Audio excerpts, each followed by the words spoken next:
Some quite heavy downpours at times, and similar around any eastern areas of England too. Some clearer skies across Wales and the southwest and eventually into central parts of England, but still some quite blustery showers here. Longer spells of rain eventually pushing into Northern Ireland and pushing northwards into Scotland, though we could start to see some sunshine by the afternoon, particularly across central areas of England and Wales, but once again can't rule out some showers. Not feeling quite as cold as it did last week, but in brisk winds, definitely feeling chilly, highs reaching between 10 to 12 degrees Celsius across parts of the south. Into Monday, it is going to be another cold start, a return of the brisk northerly winds, which is going to make things feel that little bit chillier. Still some showers, but once again mainly around exposed coasts, so many inland areas will see some sunshine, and lots of sunshine across the country on Tuesday too, but feeling cold once again with some overnight frost likely, and feeling cold during the day as well. Expect warm spells with the odd rude interruption. Box Boilers sponsors the weather on GB News. It's the final week to see how you can enjoy Christmas on us. First, we'll give you an incredible £30,000 in tax-free cash. Then we'll give you a further £10,000 cash to spend on all your Christmas presents, even the tree. Christmas lunch, that's on us too, with £1,000 in shopping vouchers to spend at your favourite supermarket. Finally, a GB News Christmas goodie bag. For another chance to win, text WIN to 63225. One entry costs £2.50 plus one standard network rate message. Or text BONUS to 63225. 5 entries cost £5 plus one standard network rate message. Go to gbnews.com/win. Entries start at £2.50. Call 0903 686 3232. Calls cost £2.50 plus your network access charge. Or post your name and number to GB17 PO Box 8690 Derby DE1 9TT. UK only. Entrance must be 18 or over. Lines close at 4 p.m. on the 28th of November. Please check the closing time if listening or watching on demand. Good luck. Hi, I'm Michelle Dewberry, and my show is your opportunity to cut through all the noise and dive in headfirst to some robust debates. Ideas clash. Situation, isn't it? Because the failure is... You're deliberately avoiding my point. Nothing's held back. And if you think this is the end of it, wait for more. And we do not shy away from the difficult stuff. Sometimes I want to shake people and say, if only you understood. So join me on Jubes & Co. weeknights at 6 p.m, only on GB News, Britain's news channel. From the school run to the home run, watch a new show for all of Britain. He can say whatever he wants. A straight talking show where all voices are heard. And, you know, when are we going to stop talking about smashing the gangs and actually do it? With the stories that matter from every part of our country. There's a bit of a crash landing there for your Chancellor. Bold, fearless and standing up for you. That's me, Martin Daubney, 3 p.m. till 6 p.m, weekdays, here only on GB News. The People's Channel, Britain's news channel. Westminster's full of talk, but out here, it's the real world. Am I allowed to talk then? No, that's it. This is where it matters, real people and real lives. That's what politics is all about. In fact, has Trump made a good start? No. Straight answers, no spin, and just a couple of pints. How many fingers have I got up? About 10. So join me for Lee Anderson's Real World every Friday at 7 p.m, only on GB News. The People's Channel, Britain's news channel. You want to know what's really going on in the corridors of power? Labour don't know what to do with you half the time, and that makes you quite lethal in the chamber. Get behind the headlines with Chopper's Political Podcast. Join me, Christopher Hope, as I sit down with the great and the good of British politics. We'll see where this ruling takes us. These are the stories shaping our nation. Chopper's Political Podcast, available now on all platforms. Listen in and stay ahead.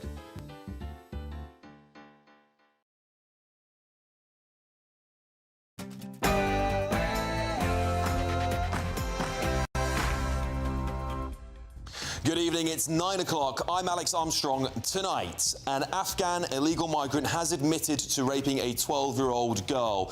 But guess who was out counter-protesting this case back in August? Also... Not racist at all, no, not at all. It comes from China. The COVID inquiry has proven to be yet another establishment cover-up. I'm going to blow it all up on the show. And... Unfortunately, I am the one that is regularly called and told to go back home. Our big debate this evening comes as Shabana Mahmood claims Britain is becoming a more racist country because of illegal migration. But is she right? Plus... Hello. How are you?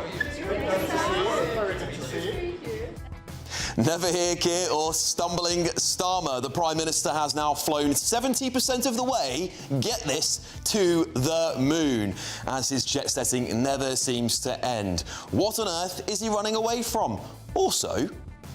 You are way I don't behind see any difference. You don't? Well, then I think you're extraordinarily unkind. I think you're very dangerous, and actually I'd say borderline evil. Yes, well, a sick experiment has been given the green light to take place on children in the United Kingdom. That says puberty blockers will be tested on hundreds of kids. And... the last oppositions, with their 18 years, 13 years, 14 years, are going to do this in 4 years. It's not looking good for Kemi Badenoch, isn't it? Because the Tories are on track to win just 14 seats at the next election. Who will be left standing? Are we about to see the Tories filling up on the reform lifeboat? Your Saturday night is just about to get started, and on my panel we've got reality TV superstar AJ Pritchard, the editor-at-large at the Mail on Sunday, Charlotte Griffiths, and the journalist and broadcaster Nina Mishkov.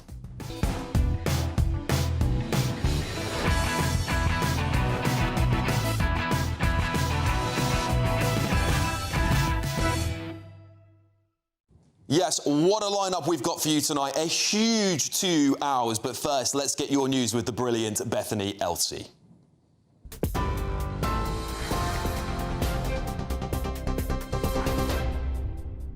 Alex, thank you. Good evening. Your top stories from the GB newsroom at 9:02.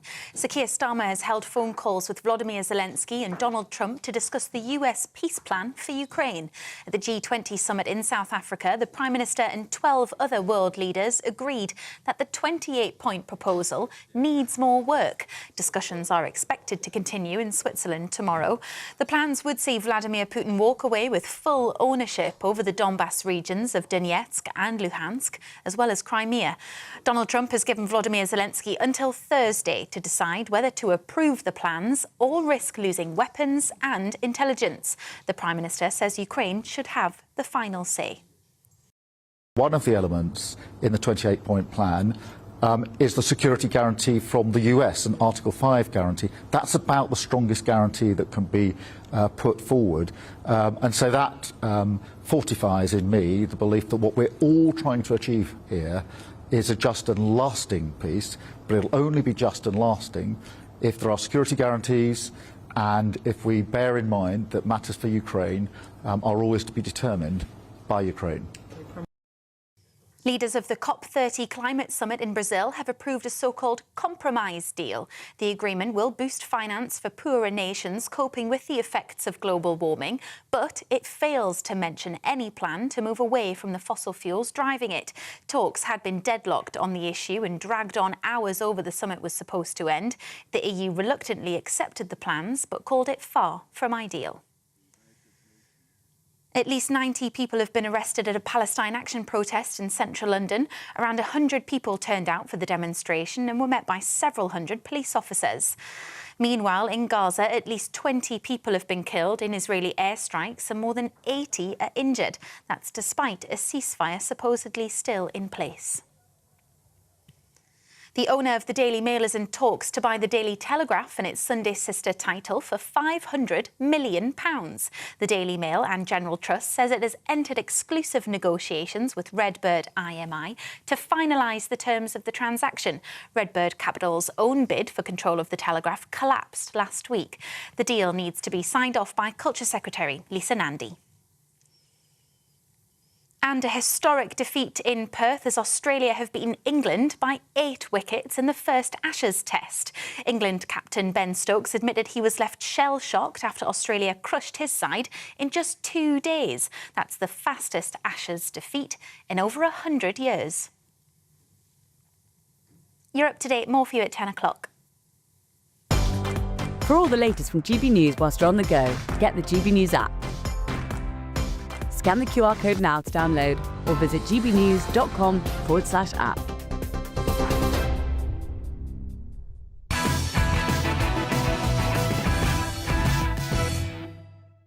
Welcome back to Alex Armstrong Tonight, only on GB News, of course. And I want to talk to you about this COVID inquiry. Why do we not know how many people died as a result of lockdowns? Why do we not know how many people died directly due to COVID who didn't have underlying issues? Why do we not know where the virus came from? Was it a wet market in China or the Wuhan lab just 7 miles away from it? Why is the government still refusing to release the data on how many died or suffered life-changing injuries as a result of the jab? Why do we not know if masks were actually effective or if they didn't work, as scientists said, before they flip-flopped and changed their minds on them? Why do we not know if social distancing had any impact on stopping the spread of the virus? Why do we not know if the government misled and lied to the public when it claimed that taking the vaccine stopped the spread of the virus, when we now know it didn't? Why do we not know if the government used a form of tyranny to force people to stay in their homes when fresh air was healthier for them? Why do we not know if censoring people who questioned the science was an act of serious authoritarianism? Why do we not know if COVID vaccine passports had any impact on stopping the spread after we spent millions developing it? Why do we not know if the WHO, the World Health Organization, was completely compromised by the Chinese government and led to us destroying our economies and public health to their gain? This absolutely disgraceful performance, also called the COVID inquiry, costing you £200 million put on by the government at our expense, should show you how far they're willing to go to lie to you and cover up their attempts to control and manipulate the public to conform. We will never know the answers to the questions I just posed because that utter circus of an inquiry didn't bother to investigate any of those claims.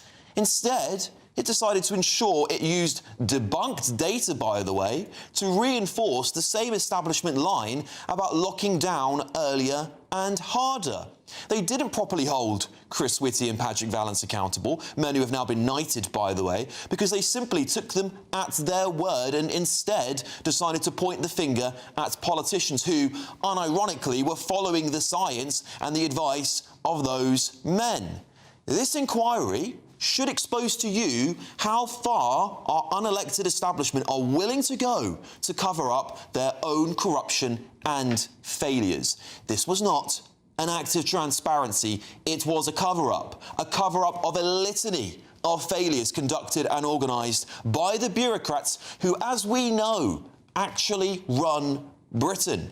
The White House, by the way, has already debunked and answered many of these questions without spending millions of dollars on a cover-up inquiry. Here is the damning report they published almost a year ago on where COVID came from.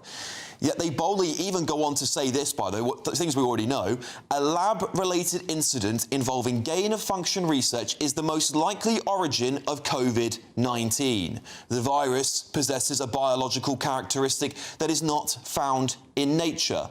The Wuhan Institute of Virology researchers were sick with COVID-like symptoms in the fall of 2019, months before COVID-19 was discovered at the wet market. So, was he right? Why do you keep calling this the Chinese virus? A lot of people say it's racist. It's not racist at all, no, not at all. It comes from China. It comes from China. That's right, it does, doesn't it? On the WHO, they definitely don't hold back in their report because they claim this: the WHO's response to the COVID-19 pandemic was an abject failure because it caved into pressure from the Chinese Communist Party and placed China's political interests ahead of its international duties. And on social distancing, well, they don't hold back here either. The 6 feet apart social distancing recommendation, which shut down schools and small businesses across the country, was arbitrary and not based on science. During closed-door testimony, this is their lead medical professional, by the way, Dr. Fauci, testified that the guidance quotes, sort of just appeared. Well, that sounds reliable, doesn't it? On masking up. They say there was no conclusive evidence that masks effectively protected Americans from COVID-19. Public health officials flip-flopped on the efficacy of masks without providing Americans scientific data, causing a massive uptick in public distrust. Oh, and they certainly did, didn't it? Public distrust massively waned after lockdown. And on lockdowns, they explicitly say this: prolonged lockdowns caused immeasurable harm to not only the American economy, but also to the mental health and physical health of Americans. And the most damning part of the Americans' report was this: public health officials often misled the American people through conflicting messaging, knee-jerk reactions, and a lack of transparency. Most egregiously, the federal government demonized alternative treatments and disfavored narratives such as the lab leak theory in a shameful effort to coerce and control the American people's health decisions. When those efforts failed, the Biden administration resorted to outright censorship, coercing and colluding with the world's largest social media companies to censor all COVID-19 related dissent. That is true. We know it because Facebook emails have been leaked, haven't they? They showed the engagement with the government agencies. How far does that go? You know, these are really serious accusations. And those are the words of a government with a spine, willing to hold themselves accountable for their failures. Frankly, Britain, you deserve better. We all gave up so much during those years, so much. Don't you think you're owed the truth at the bare minimum? Until we drain the swamp in Britain and hold these people accountable, these unelected bureaucrats, Britain will always be at threat of genuine tyranny and authoritarianism, not by politicians, but by the people who run those politicians, the unelected bureaucrats. And I want to get the thoughts of my panel on this tonight. Reality TV and superstar AJ Pritchard, the editor-at-large at The Mail on Sunday, Charlotte Griffiths, and the journalist and broadcaster Nina Mishkov. What a lineup we've got tonight. Thank you all for coming on the show. I really appreciate it. Nina, I'll start with you. Yeah. There's a lot of criticism about this inquiry.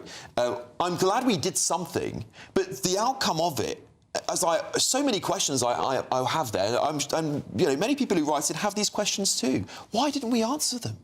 Well, there may still be more to come out. You don't know yet. And I must say, Alex, I thought that your monologue was hinging on the paranoid. It really was. And honestly, why are we bothering with what America says? Because we should know what we're saying. You're banging on about what happened in America. It's not exactly the same thing here. But the virus behaved the same way, Nina. Exactly. And first of all, I was going to say that anybody with a brain, with an ounce of logic, would have said from the beginning that it came from a lab in Wuhan. Yes. I mean, why not? Why not? I mean, it's 7 miles apart from the so-called wet market where it started, right? So that's not been in a great debate. But we're talking about lockdowns and what happened. I'll come to that in a minute. But we needed for our inquiry to find out who was responsible for making the decisions and how, as a country, we dealt with things, so that hopefully in the future, if this happens again, we know what to do. Unfortunately, what happened? This has shown that we had a government who was utterly useless at the time, run by a buffoon of a prime minister. That, if you remember, the first 5 Cobra meetings he missed because he was going through debates about how much settlement his divorced wife was going to get. He locked down late. We need to know that. Now, if you look at the actual best outcomes in the world, New Zealand, in terms of deaths, did best. They had only 20 deaths per 100,000. We had something like 340. 1,000. Now, just a minute. Yeah, they locked down quickest and hardest. Now, what Hallett has said, that if we had locked down quicker, we might not have had to do further lockdowns. So if we'd done it hard and fast, and then got going after that. But the data does show that lockdowns didn't actually change anything. They did. That's the problem. Actually, the basic data that from is it Neil Ferguson who put this out has been debunked several times. The basic science is this: the virus was spread via the mouth to the nose, the mouth, the ears, the eyes. Like a normal cold, yes. Yeah, like a normal cold. So to prevent people from doing that, you had to separate people. But then we put them all in the house together. Yeah, well, Go on, Charlotte. No, let's let Charlotte come in. Come on. Yeah. Well, I would just say, first of all, New Zealand's a very spread out place, it's fair to say. Obviously, the UK is a bit more cramped, especially in London. Now, in terms of it being a cold, we all know how to avoid a cold. We avoid each other. If somebody's got a cold, you don't go to the pub with them and give them a big hug and a kiss on the cheek. Now, we could have just told people, look, there's a virus going around, keep your distance. Just like a normal cold, try and avoid each other. We didn't actually have to lock down. And the modelling that was behind The thing is that the difference is, Charlotte, that colds did not end in death, whereas COVID did. But COVID deaths accounted for, was it? I think when it comes down yeah, go on, AJ. statistically, when it talks about, obviously, the common cold does kill tens of thousands of people each year. Oh, nonsense. Statistically, when you talk about it, like, I think one thing for me, like, my grandma broke a hip.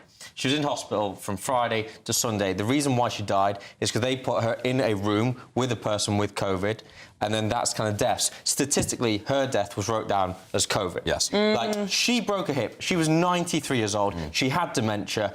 That wasn't wrote down. The wrote down was she died of COVID. I think statistically, that's the painful thing. We have an inquiry to go through this. We're a country. If we're going to lock down all domestic flights, we can run for a certain amount of months, keep people open. The mental health crisis afterwards. Our industry, like, what was it? Kind of rethink, reskill, reboot, like, lose your industry. And I think this to a country and a youth moving forward. But if we had a short lockdown, a short, sharp lockdown, then we could have opened up much, and it would have been... It never would have ended, Nina. They were obsessed with it. Keir Starmer wanted more lockdowns, and once the scientists took control, once the establishment behind the politicians had taken over, which they did, even Boris Johnson's private memoirs and his text messages prove, actually, he didn't really want to do this. I hold him accountable, by the way, because he should have stood by those guns. Sweden was the other country that did exceptionally well, and they didn't do lockdowns. This is Can I just debunk the whole Swedish thing? Go on. You said New Zealand's a very, rural country and a lot of space. Sweden has a population of 10 million. Stockholm is a population of 2 million. They ended up with deaths per 100,000 of about 230,000 per 100,000, whereas we are only about 340. So not that far behind us. So they didn't escape. They did not escape. And besides which, they're a much healthier population than we are. One thing I would say that the modelling that says that 23,000 people would have died, they did predict the same with Sweden, and then during the pandemic, and then what happened was only 6,000 people died. Now, to me, that just says this modelling is flawed. The groupthink was hysterical. And, you know, really not that many people would have died. I really don't believe this figure that's come out of the report. The final total we give is about 230,000 ultimately. Nina, hang on, let me just put this to you, because AJ made a really good point earlier on. People who are in hospital who happen to have either COVID 30 days prior or caught it while they're at hospital were technically COVID deaths. This is a massively exaggerated number, this number we're constantly told. And what I'm asking, and what this inquiry should have done for £200 million, is answer some of the most basic questions. All they've said is, we should have locked down more. Well, actually... they didn't say that. Well, they did. That's exactly said we locked down earlier. We should have done... Earlier, yes. Earlier and a shorter period of time. How can they make that conclusion, by the way? How can they make that conclusion if we don't know how many people died as a result of lockdowns? I can guarantee you the number of people who died because of cancer treatment being missed, and all these other things massively exceeds the amount of people that died during COVID. I understand that, but without lockdowns, more people would have died. If the modelling is slightly flawed, if it wasn't 23,000, maybe it was 7,000. All I know is that final week there was the Cheltenham races, there was a rock concert, and there was a football match. Are you telling me that people went to that and didn't die? Final word to you, AJ. I think for me, it's one thing. It's like we should be learning from this situation. How do we use this in the future? It's not about, OK, the inquiry's happened, but if this was to happen again, how do we deal with it? And that's what should be spoken about clearly and precisely, and that hasn't been done with this. I feel we've learned nothing. That's what's so depressing about this report. That's scary. It's like, 200 million. We should have locked down. We have learned quite a lot. Just one very quick thing for Alex's point. They didn't ask one very basic question, which you were calling for, which is they didn't actually ask what would have happened if we didn't lock down. Exactly. Really, they asked everything but that. Yeah, I totally... Nina, I'm sorry, I've got to leave it there. There's a lot to dig into this, and I think unfortunately, these questions will be asked forever now. Anyway, there's only a few weeks left until Christmas. This time is running out for you to enjoy it all on us. 40 grand tax-free cash, £1 grand to spend in your favourite supermarket, a GB News goodie bag. Here's all the details to make sure you can get it. It's just 33 days until Christmas, and it's the final week to see how you can enjoy it on us. That's £30,000 in tax-free cash to make 2026 fantastic. A further £10,000 cash to spend on gifts for all the family, the tree and decorations. £1,000 in vouchers to buy a slap-up Christmas lunch at your favourite supermarket. And finally, a GB News Christmas goodie bag. Plus, we're going to get it all to you in time for the big day. For another chance to win, text WIN to 63225. One entry costs £2.50 plus one standard network rate message. Or text BONUS to 63225. 5 entries cost £5 plus one standard network rate message. Go to gbnews.com/win. Entries start at £2.50. Call 0903 686 3232. Calls cost £2.50 plus your network access charge. Or post your name and number to GB17 PO Box 8690 Derby DE1 9TT. UK only. Entrance must be 18 or over. Lines close at 4 p.m. on the 28th of November. The winner may be contacted live on GB News, week commencing the 8th of December. Please check the closing time if listening or watching on demand. Good luck. All right, coming up, is it never here, Keir, or stumbling Starmer? The Prime Minister has now flown 70% of the way to the moon in his jet setting, because it never seems to end, does it? What on earth is he running away from? Unfortunately, I am the one that is regularly called and told to go back home. Well, our big debate this evening comes as Shabana Mahmood claims Britain is becoming a more racist country because of illegal migration. Is she right? This is Alex Armstrong tonight, only on GB News.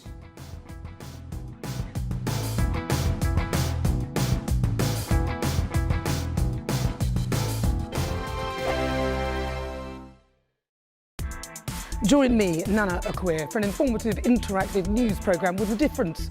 It's fun. No, he didn't say that, Dave. I'm so surprised. I think there's an element of truth to that. Join me from 3 p.m. every weekend, only on GB News, Britain's news channel.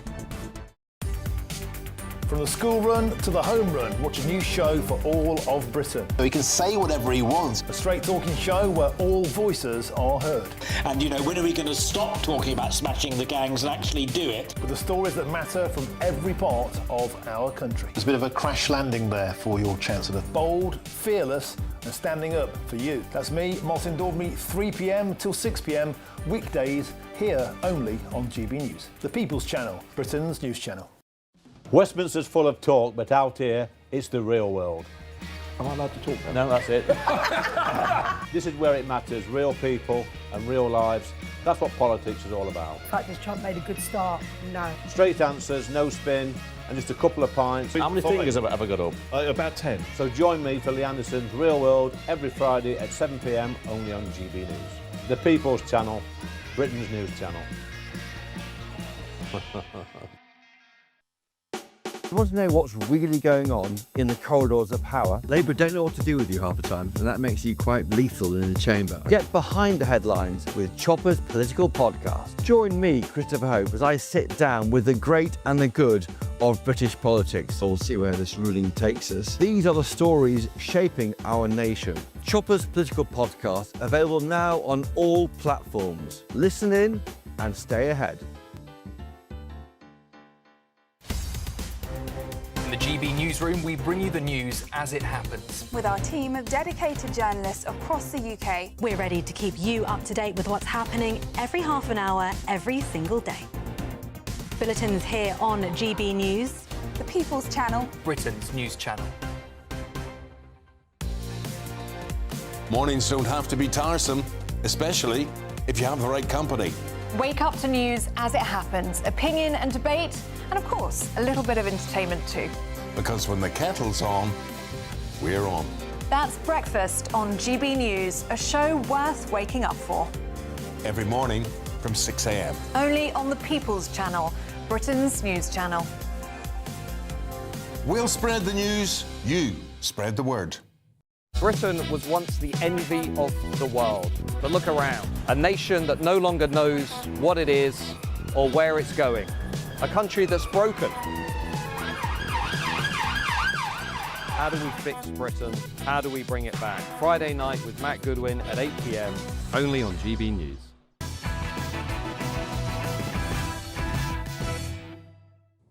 Is Britain becoming a more racist country? Well, this week, the Home Secretary Shabana Mahmood announced radical plans to overhaul Britain's asylum system.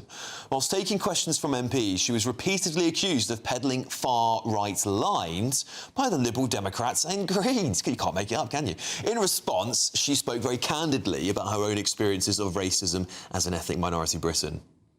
Unfortunately, I am the one that is regularly called and told to go back home. It is I who knows through my personal experience and that of my constituents just how divisive the issue of asylum has become in our country. The Home Secretary has given this weekend an interview where she says bigotry and racism are on the rise, resulting from successive governments' failure to tackle asylum and illegal migration, leading to anger and division. So tonight, our big debate is asking this: is Britain becoming a racist country? To want to debate this, I'm joined by the human rights campaigner Peter Tatchell and journalist and commentator Khadija Khan. Thank you both very much for joining me. Peter, I'll start with you. Do you think Shabana Mahmood's right that it's Britain's becoming a more racist country as a result of illegal migration and asylum seekers? Well, first let me say Britain is not a racist country. Most people here are not racist, but definitely we are becoming more racist. But it's not fueled by the majority, it's a vocal minority. And the statistics show that. You know, in the years just before Brexit, compared those statistics for race hate crimes with 2023, there was a 190% increase. We also saw in 2024 a total of nearly 100,000 racist incidents in the year to March 24. So that is a very disturbing trend. It's an upward trend, and I think it is fueled by far-right politicians and people's misplaced blame for the crisis of the country. You know, it's the billionaires, not migrants or asylum seekers, who have created the problems. And, you know, everyone wants, you know, people in power want you to believe that it's the asylum seekers, and frankly, it's not. Can I just ask you, because you pointed to a minority of people causing this, who are those minorities? Well, some are outright racist and far-right supporters, but many are just frustrated, aggrieved people who feel left behind, who feel angry at being ignored.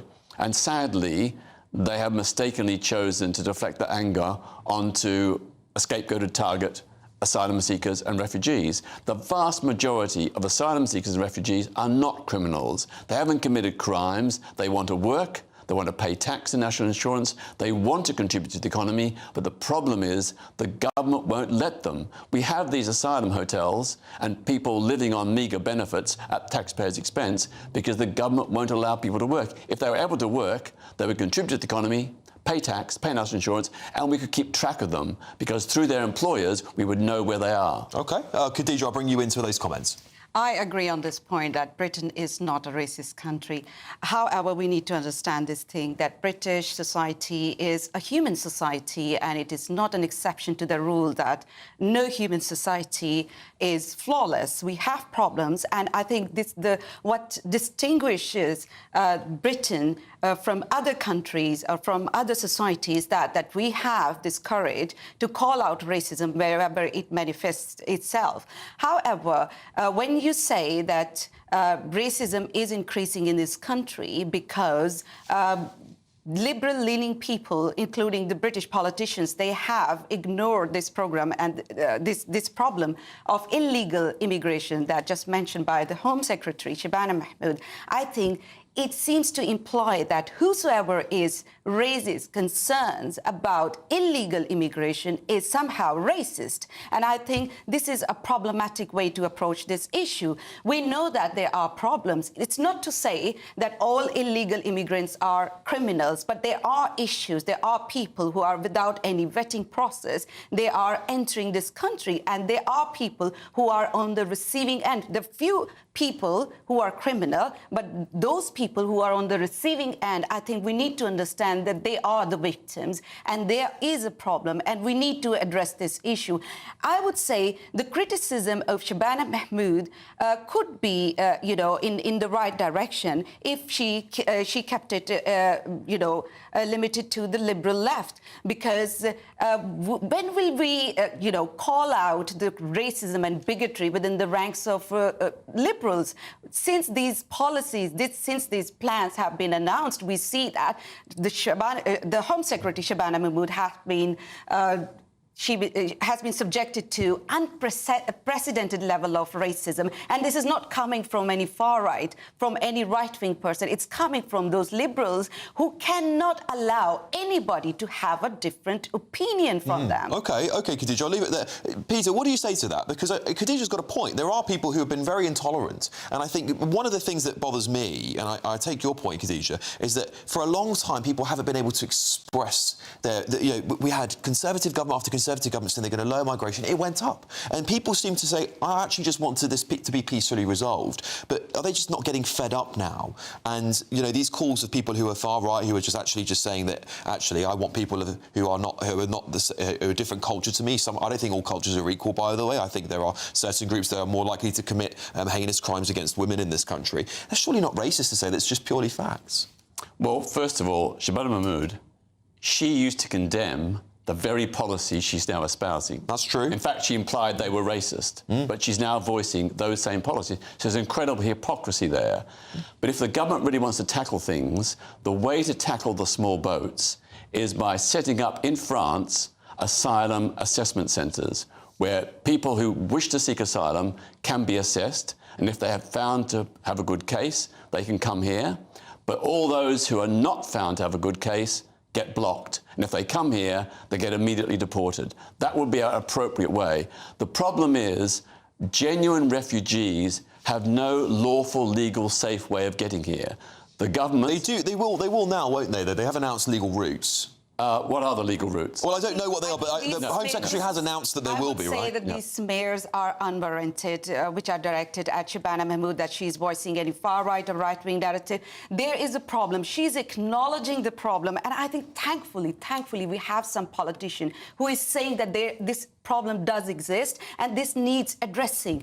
Now you say that there is no legal route. Let this process go ahead. Then we would be able to have a safe route or whatever we want to achieve in this process. When you want to shut down the whole debate by hurling around, smears and accusation of someone being far right or a racist, this process would never take. I will give you an example. Go ahead. An example. An Afghan man who worked with and supported the British security services.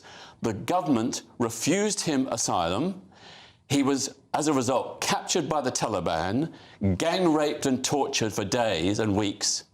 And I pursued his case with the government minister, and it was dismissed by the government minister as his little difficulties in Afghanistan. A man who had worked and supported the British efforts and who had been gang raped and tortured. I agree with you. That shows there are no safe legal routes. I agree with you that we need to give protection to those people who are actually in need of help. But it cannot be possible without having a process or without having a discussion. So let this discussion begin, and then we'll see what will, come in our way when we are talking about it. But when you will shut down the discussion, we wouldn't be able to have any sort of solution to these problems. Indeed. Well, thank you both very much for coming on the show tonight to talk about this big issue. Of course, I'm sure we'll keep talking about this as long as this crisis continues. But coming up shortly, a very sick experiment, in my opinion, I'm sure Peter would disagree with me on this one, has been given the green light to take place on children as puberty blockers will be tested on hundreds of kids. Hello. How are you? Very good to see you. We just can't get enough of that clip, unfortunately. Never Hickey, or is it Stumbling Starmer? The Prime Minister has now flown an incredible 70% of the way to the moon as his jet setting never ends. What on earth do you think he's running away from? This is Alex Armstrong tonight, only on GB News. I hope we haven't forgotten anything. Travel insurance, I tick that box. Yeah, but remember what you forgot last year. All Clear Travel Insurance sponsors GB News Travel Destinations Forecast. It's an unsettled day on Sunday in the UK, but it's also unsettled across parts of Greece with blustery showers. Meanwhile, for the Canaries, not too bad. Madeira seeing sunny spells and plenty of settled weather for Spain and parts of Portugal, although northern parts of Portugal into the south of France there will be some rain, and it's showery across Italy, but more so for parts of Greece and Croatia, where there'll be some heavy downpours and strong winds. Very unsettled Central Med next week. All Clear Travel Insurance sponsors GB News Travel Destinations Forecast. Hello there, good evening. Welcome to your GB News weather update for the Met Office. For the remainder of the weekend, it is going to be staying unsettled. A mix of clearer skies, but also plenty of showers and some quite strong winds possible in the west later Sunday through into Monday. For the time being, though, there are still going to be some spells of rain out there, particularly across parts of East Anglia, southeast England. Now, this will eventually clear away, allowing some drier spells of weather, soon being replaced, though, by some very blustery showers. At first, pushing into Northern Ireland and spreading eastwards into western areas of the country by the time we reach Sunday. So a very wet and windy start here, but for many areas in the east, mostly dry, though there is going to be plenty of cloud around, and it's still going to be quite a chilly start to the second half of the weekend. But largely frost-free. That's away from the far north of Scotland, though. More clear skies here, so it's likely there'll be a frosty start, possibly some icy patches. Mostly dry, though some showery outbreaks around the Northern Isles. But for Northern Ireland, southern Scotland, northern parts of England, a very wet start, some quite heavy downpours at times, and similar around any eastern areas of England too. Some clearer skies across Wales and the southwest and eventually into central parts of England, but still some quite blustery showers here. Longer spells of rain eventually pushing into Northern Ireland and pushing northwards into Scotland, though we could start to see some sunshine by the afternoon, particularly across central areas of England and Wales, but once again can't rule out some showers. Not feeling quite as cold as it did last week, but in brisk winds, definitely feeling chilly, highs reaching between 10 to 12 degrees Celsius across parts of the south. Into Monday, it is going to be another cold start, a return of the brisk northerly winds, which is going to make things feel that little bit chillier. Still some showers, but once again mainly around exposed coasts, so many inland areas will see some sunshine, and lots of sunshine across the country on Tuesday too, but feeling cold once again with some overnight frost likely, and feeling cold during the day as well. In the GB newsroom, we bring you the news as it happens. With our team of dedicated journalists across the UK. We're ready to keep you up to date with what's happening every half an hour, every single day. Bulletins here on GB News. The People's Channel. Britain's news channel. Join me, Nana Akwe, for an informative, interactive news programme with a difference. It's fun. No, he didn't say that, Dave. I'm so surprised. I think there's an element of truth to that. Join me from 3 p.m. every weekend, only on GB News, Britain's news channel. Britain deserves a newsroom that puts the facts and your voice first. Well, and that's what you get on GB News. Lively debates, lively conversation. And we're not afraid to hold power to account. And each other. So join me, Andrew Pierce. And me, Miriam Gates, for Britain's Newsroom, weekdays from 9:30 on GB News.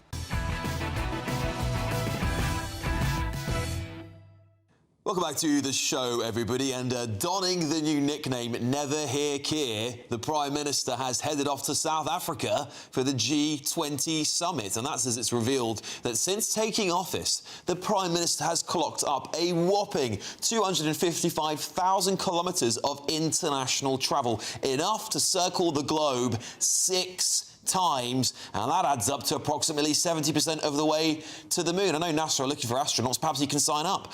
With rows over immigration reaching a fever pitch, the economy facing a gloomy outlook, and the governing party Labour splitting at the seams, don't you think it's time for the Prime Minister of Great Britain and Northern Ireland to spend some more time in, well, you guessed it, Great Britain and Northern Ireland? Well, we're now joined by the former Labour MP, Sean Woodward. Sean, thank you very much for joining me. I mean, come on. I mean, the Prime Minister is abroad more than he's here at this point in time. He's clocked up almost as many air miles as an astronaut. The Labour Party's pulling itself apart. The country's crumbling. The budget has been kite-flying different policies left, right and centre. Surely he should just give it a rest and stay in Britain a bit more. Well, you can put it all as polemically as you like. The question is whether or not actually the Prime Minister's travelling has actually been the right thing to do as Prime Minister of the UK. If you think about what the Prime Minister has been working through in this year, since they were elected in the summer of last year, the Prime Minister's been travelling in order to do whatever he could do and lead on for Ukraine, has been leading on what we could do for trade deals with the UK. Just remember that we managed and failed singularly for many years under the Conservative Party to get a trade deal with the United States. We've actually succeeded in doing that. The Prime Minister has done what Prime Ministers have to do. And if I just remind you as one very good example, there was one year when, for example, Tony Blair made, I think it was something like 61 foreign visits. That is actually less than Keir Starmer has done. And Tony Blair went on to win a general election in 1997, he went on in 2001, and of course he went on in 2005. So I'd be cautious about saying that the Prime Minister travelling a lot is any kind of barometer on things. Of course, there are big issues here at home. There's a budget next week. That is the job of the Chancellor to put that together, and the Prime Minister, as First Lord of the Treasury, of course, ultimately has his signature on that. We've got to wait and see what that budget is. But we've got to ask ourselves, when the Prime Minister travels, is that the right thing to do? You can be as polemical as you like, and your argument sounded certainly like a or-singing or dancing firework display. But put all that polemic to one side. Is it in the interests of the Prime Minister to go out there and secure trade deals? Yes. Is it in the interests of the UK long term to bring in the kind of money that came in when, after all the work that had been done, the Prime Minister secured with President Trump the most extraordinary amount of investment in the UK coming over the next decade? So we'll have to judge these things on where they are in a few years' time when a general election actually takes place. But I have to say, yes, it's been a lot of travel, and yes, it makes very good photographs and very good headlines. But okay, it's for the Prime Minister. So if I may interrupt you just briefly, because, you know, look, I have to put this to you. I mean, he didn't have to go to the COP conference. Many world leaders didn't go to the COP conference. He chose to go to that. He, of course, has, you know, made many, many different visits abroad, state visits, which you can argue, yes, of course, we do need some of them here. But at the same time, this country is in a complete meltdown. Number 10 is constantly criticised for having meltdowns. He's got his own team potentially, allegedly, briefing against his health secretary. He's got coups happening left, right and centre. Angela Rayner's supposedly handing out cabinet jobs. This is really a time when the Prime Minister needs to be focused here. And he also criticised Rishi Sunak and other Prime Ministers of jet-setting around the world. So on top of that is hypocrisy. And I just think the British public really at a time like this will want a Prime Minister that's really focused on domestic issues, not international ones, because as we've seen time and time again, people don't really care what we have to say, do they? Trump's ignored us on Ukraine, and other European leaders don't seem to take our word on anything anymore. So really, he should just be trying to focus on fixing Britain, shouldn't he? Well, this sounds a bit like a Quality Street box of all sorts. I mean, I'm not quite sure which of the 125 questions you want me to answer, but I'll have a go at trying to pick out a few. Thank you. Let's go back to the fact that, and I'm afraid in my mid-60s, I've been around for long enough as a journalist and then subsequently in politics to remember Mrs. Thatcher as Prime Minister, to remember John Major, to remember Tony Blair, Gordon Brown, and we can go through the list. Prime Ministers go through real pressure mid-term. In 1980, I'll give you a very good example. Nobody thought Mrs. Thatcher had a prayer of holding the Tory party together. They were divided absolutely down the middle. And she went on in 1983 to secure a thumping great victory. So be careful of judging things too prematurely in your first year. Second thing, very clearly there are major issues to be dealt with at home, just as there were for Mrs. Thatcher, just as there were for Tony Blair after he won in 1997. The question is, do you pay attention to them? Now, I think John Major didn't travel very much in 1996 compared, say, to Rishi Sunak. Didn't actually do John Major much good in 1997, did it? The question is, does the country believe long-term, when you've been there, that they will re-elect you? It did not look like Mrs. Thatcher was going to win a general election in 83, back in 1980. Okay. And remember how unpopular Tony Blair was after the whole business in Iraq and Afghanistan after 2001. He went on to win a big victory in 2005. So be cautious about this. But that doesn't mean there aren't problems Sean, at home. There are. I totally understand. We'll have to wrap it up there, unfortunately, Sean. But thank you for coming on to give us your thoughts on this. The only thing I would say is that Thatcher and Blair didn't have a terrible economic situation and a national crisis as much as we are now. That's my opinion, at least, on it. But Sean disagrees with me. There we go. Coming up at 10 o'clock, an Afghan illegal migrant has admitted to raping a 12-year-old girl. But guess who was out counter-protesting this case back in August? But next, a sick experiment has been given the green light to take place on children as puberty blockers will be tested on hundreds of kids. This is Alex Armstrong tonight, only on GB News. I'm Michelle Dewberry, this is Jubes & Co with you. Hello everyone, Patrick Christie is here. GB News. Britain's news channel. Access the stories that matter to you. Take the GB News family with you on any device. And as long as you have an internet connection. Tune in to GB News, anywhere on the planet or beyond. GB News, the People's Channel, Britain's news channel. From the school run to the home run, watch a new show for all of Britain. So he can say whatever he wants. A straight talking show where all voices are heard. And, when are we going to stop talking about smashing the gangs and actually do it? With the stories that matter from every part of our country. There's a bit of a crash landing there for your Chancellor. Bold, fearless and standing up for you. That's me, Martin Daubney, 3 p.m. till 6 p.m, weekdays, here only on GB News. The People's Channel, Britain's news channel. Westminster's full of talk, but out here, it's the real world. Am I allowed to talk now? No, that's it. This is where it matters, real people and real lives. That's what politics is all about. In fact, has Trump made a good start? No. Straight answers, no spin, and just a couple of pints. How many fingers have I got up? About 10. So join me for Lee Anderson's Real World every Friday at 7 p.m, only on GB News. The People's Channel, Britain's news channel. You want to know what's really going on in the corridors of power? Labour don't know what to do with you half the time, and that makes you quite lethal in the chamber. Get behind the headlines with Chopper's political podcast. Join me, Christopher Hope, as I sit down with the great and the good of British politics. We'll see where this ruling takes us. These are the stories shaping our nation. Chopper's political podcast, available now on all platforms. Listen in and stay ahead. Decisions made in Washington aren't just shaping America, they're shaping Britain too. From migration to global security, from crime to health. Whatever happens in the White House today will be felt in your town or city tomorrow. That's why The Late Show is live from Washington, D.C. Cutting through the politics to show you what it all means for Britain. The Late Show live every night at midnight. Only on GB News. Britain's news channel.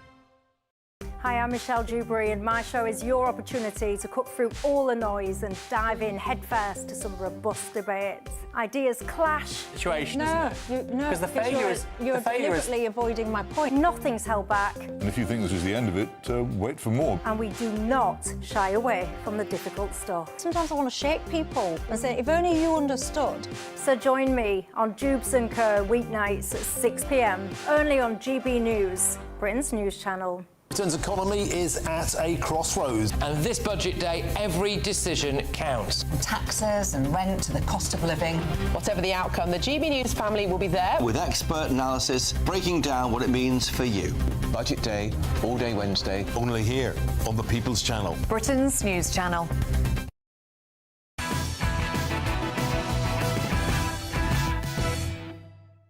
Welcome back to the show. Two major studies are being launched in the UK to test the impact of puberty blockers on children. This comes after the CAST review warns that gender medicine for children has shaky foundations, with inconsistent evidence on mental health, development and long-term risks leading the drugs to be banned. But now, NHS England is using puberty blockers for research, which gender ideology subscribers and others say is long overdue. Is it time we stopped putting children's futures at risk for these, I think, sick experiments? To discuss this, I'm now joined by mental health and mindset coach Ray Michelson. Ray, thank you very much for joining me. Listen, puberty blockers have been condemned globally. Many countries in the UK, including us, we banned them. Now we're back testing them back on kids again. Why on earth would we want to test this experiment on children who aren't even old enough to buy or alcohol or do anything else, but we're allowing them to potentially make themselves infertile and other various consequences of these drugs?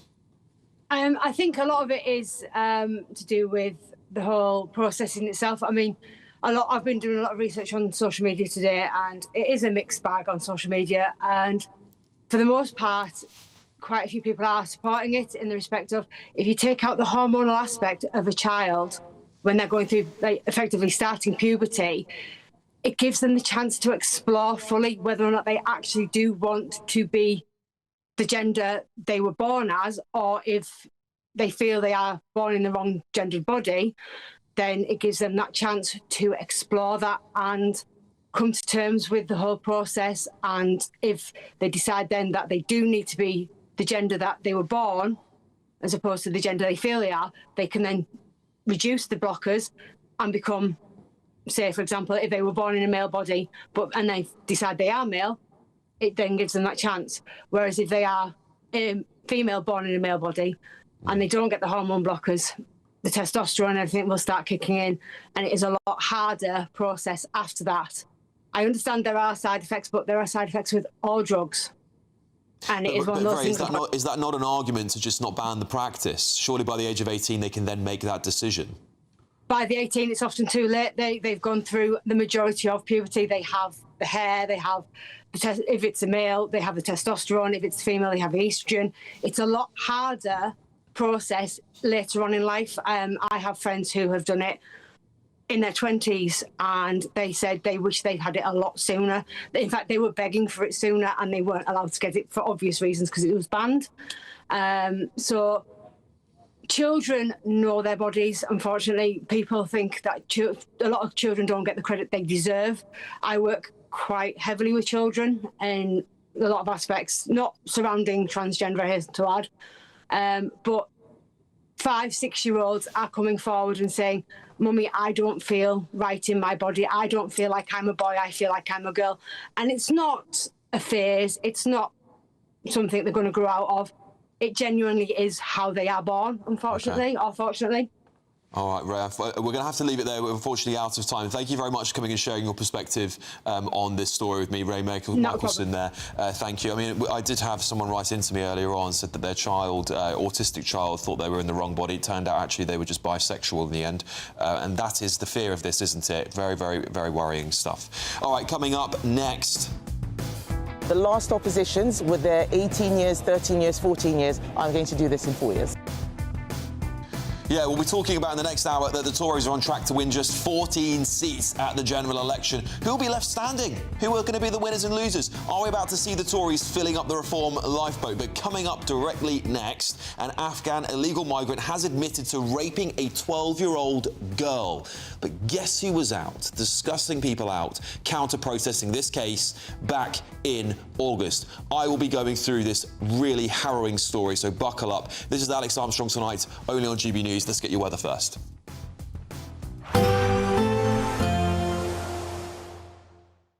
Expect warm spells with the odd rude interruption. Box Boilers sponsors the weather on GB News. Hello there, good evening. Welcome to your GB News weather update from the Met Office. For the remainder of the weekend, it is going to be staying unsettled. A mix of clearer skies, but also plenty of showers and some quite strong winds possible in the west later Sunday through into Monday. For the time being, though, there are still going to be some spells of rain out there, particularly across parts of East Anglia, southeast England. Now, this will eventually clear away, allowing some drier spells of weather, soon being replaced, though, by some very blustery showers.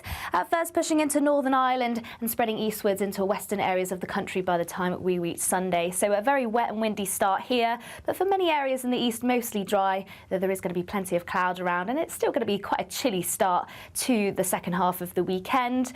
But largely frost-free. That's away from the far north of Scotland, though. More clear skies here, so it's likely there'll be a frosty start, possibly some icy patches. Mostly dry, though some showery outbreaks around the Northern Isles. But for Northern Ireland, southern Scotland, northern parts of England, a very wet start, some quite heavy downpours at times, and similar around any eastern areas of England too. Some clearer skies across Wales and the southwest and eventually into central parts of England, but still some quite blustery showers here. Longer spells of rain eventually pushing into Northern Ireland and pushing northwards into Scotland, though we could start to see some sunshine by the afternoon, particularly across central areas of England and Wales, but once again can't rule out some showers. Not feeling quite as cold as it did last week, but in brisk winds, definitely feeling chilly, highs reaching between 10 to 12 degrees Celsius across parts of the south. Into Monday, it is going to be another cold start, a return of the brisk northerly winds, which is going to make things feel that little bit chillier. Still some showers, but once again mainly around exposed coasts, so many inland areas will see some sunshine, and lots of sunshine across the country on Tuesday too, but feeling cold once again with some overnight frost likely, and feeling cold during the day as well. Expect warm spells with the odd rude interruption. Box Boiler sponsors the weather on GB News. It's the final week to see how you can enjoy Christmas on us. First, we'll give you an incredible £30,000 in tax-free cash. Then we'll give you a further £10,000 cash to spend on all your Christmas presents, even the tree. Christmas lunch, that's on us too, with £1,000 in shopping vouchers to spend at your favourite supermarket. Finally, a GB News Christmas goodie bag. For another chance to win, text WIN to 63225. One entry costs £2.50 plus one standard network rate message. Or text BONUS to 63225. 5 entries cost £5 plus one standard network rate message. Go to gbnews.com/win. Entries start at £2.50. Call 0903 686 3232. Calls cost £2.50 plus your network access charge. Or post your name and number to GB17 PO Box 8690 Derby DE1 9TT. UK only. Entrance must be 18 or over. Lines close at 4 p.m. on the 28th of November. Please check the closing time if listening or watching on demand. Good luck. Westminster's full of talk, but out here, it's the real world. Am I allowed to talk now? No, that's it. This is where it matters, real people and real lives. That's what politics is all about. In fact, has Trump made a good start? No. Straight answers, no spin, and just a couple of pints. How many fingers have I ever got up? About 10. So join me for Lee Anderson's Real World every Friday at 7 p.m. only on GB News. The People's Channel, Britain's news channel. Britain's economy is at a crossroads. And this budget day, every decision counts. From taxes and rent to the cost of living. Whatever the outcome, the GB News family will be there. With expert analysis breaking down what it means for you. Budget day, all day Wednesday. Only here on the People's Channel. Britain's news channel. Exciting news. Every Friday, my Patrick Christie's Tonight Show is going to have a twist to it. We're welcoming some special guests. You. That's right, on Fridays I'm going to be doing my show in front of a live studio audience because this show is about you and what you have to say. It's going to be the same big debates, same big topics, same big opinions, but every Friday night at 9 p.m. you are invited to come on down to Patrick Christie's Tonight to be a part of the action. Only on GB News, the People's Channel, Britain's news channel. Westminster, the ultimate clique. And you're fighting like rats in a sack. But here on the Camilla Tominey Show, we ask the questions the establishment media is too scared to ask. OK, let me ask you a straight question, because I know you're a straight-talking politician. Whether it's net zero, illegal immigration or law and order, nothing is off limits. You had the power then. Yeah, as I and say, now you've lost it. That's the Camilla Tominey Show, a politics show that's fearless. No, let me finish my question if you don't mind, because it is my show. Sundays at 9:30, only on GB News, the People's Channel, Britain's news channel.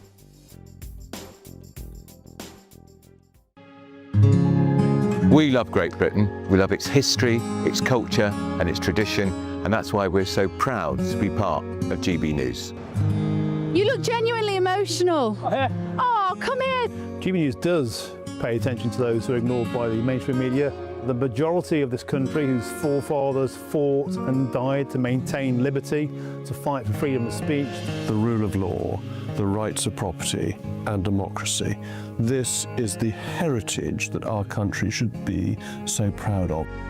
Which of course includes our Christian heritage. There's been a huge resurgence in the number of people going to church. Perhaps they're not finding what they're looking for, and they're looking for something a bit deeper, a bit more truthful, a bit more akin to Britain's Christian heritage. That's right, get ready, because the most exciting night in general election history starts now!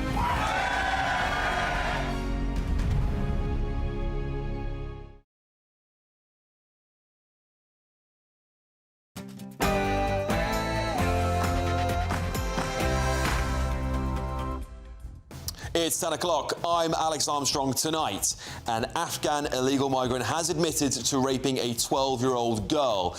But guess who was out counter-protesting this case back in August? Also, the last oppositions with their 18 years, 13 years, 14 years, I'm going to do this in 4 years. oh dear, it's not looking good for Kemi Badenoch, because the Tories are on track to win just 14 seats at the next election. Who is going to be left standing in that party?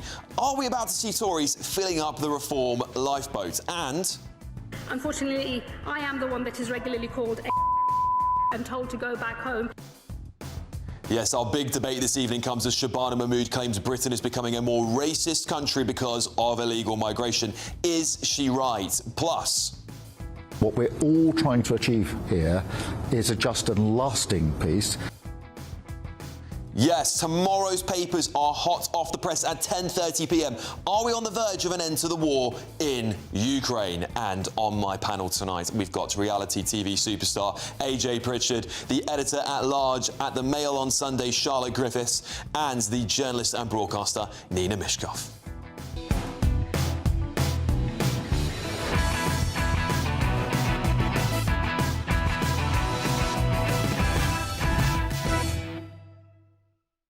Your Saturday evening is just about to get started, but first, let's get your news with Bethany Elsey.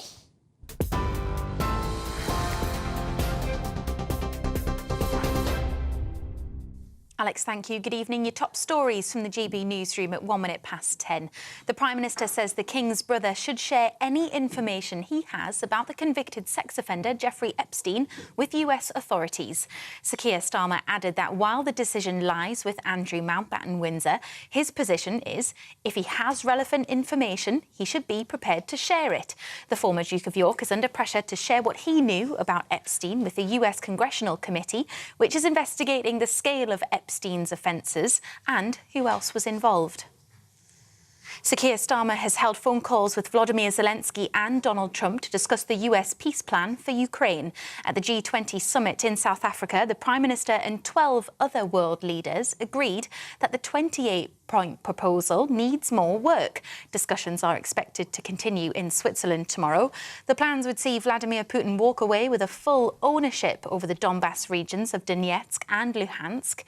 As well as Crimea, Donald Trump has given Volodymyr Zelensky until Thursday to decide whether to approve the plans or risk losing weapons and intelligence. The Prime Minister says Ukraine should have the final say.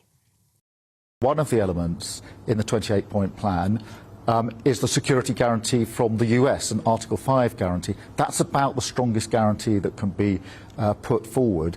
And so that fortifies in me the belief that what we're all trying to achieve here is a just and lasting peace, but it'll only be just and lasting if there are security guarantees and if we bear in mind that matters for Ukraine are always to be determined by Ukraine. Leaders of the COP30 climate summit in Brazil have approved a so-called compromise deal. The agreement will boost finance for poorer nations coping with the effects of global warming, but it fails to mention any plan to move away from the fossil fuels driving it. Talks had been deadlocked on the issue and dragged on hours over the summit was supposed to end. The EU reluctantly accepted the plans, but called it far from ideal. At least 90 people have been arrested at a Palestine Action protest in central London. Around 100 people turned out for the demonstration and were met by several hundred police officers. Meanwhile, in Gaza, at least 20 people have been killed in Israeli airstrikes and more than 80 left injured. That's despite a ceasefire supposedly still in place. And a historic defeat in Perth as Australia beat England by 8 wickets in the first Ashes test. England captain Ben Stokes admitted he was left shell-shocked after Australia crushed his side in just 2 days. That's the fastest Ashes defeat in over 100 years. I've struggled with saying that all evening, but I'm finished for now. Have a very good evening. You can now watch GB News live across the United States of America and the world on Truth Plus. Scan the QR code to find out more, or visit gbnews.com/truth.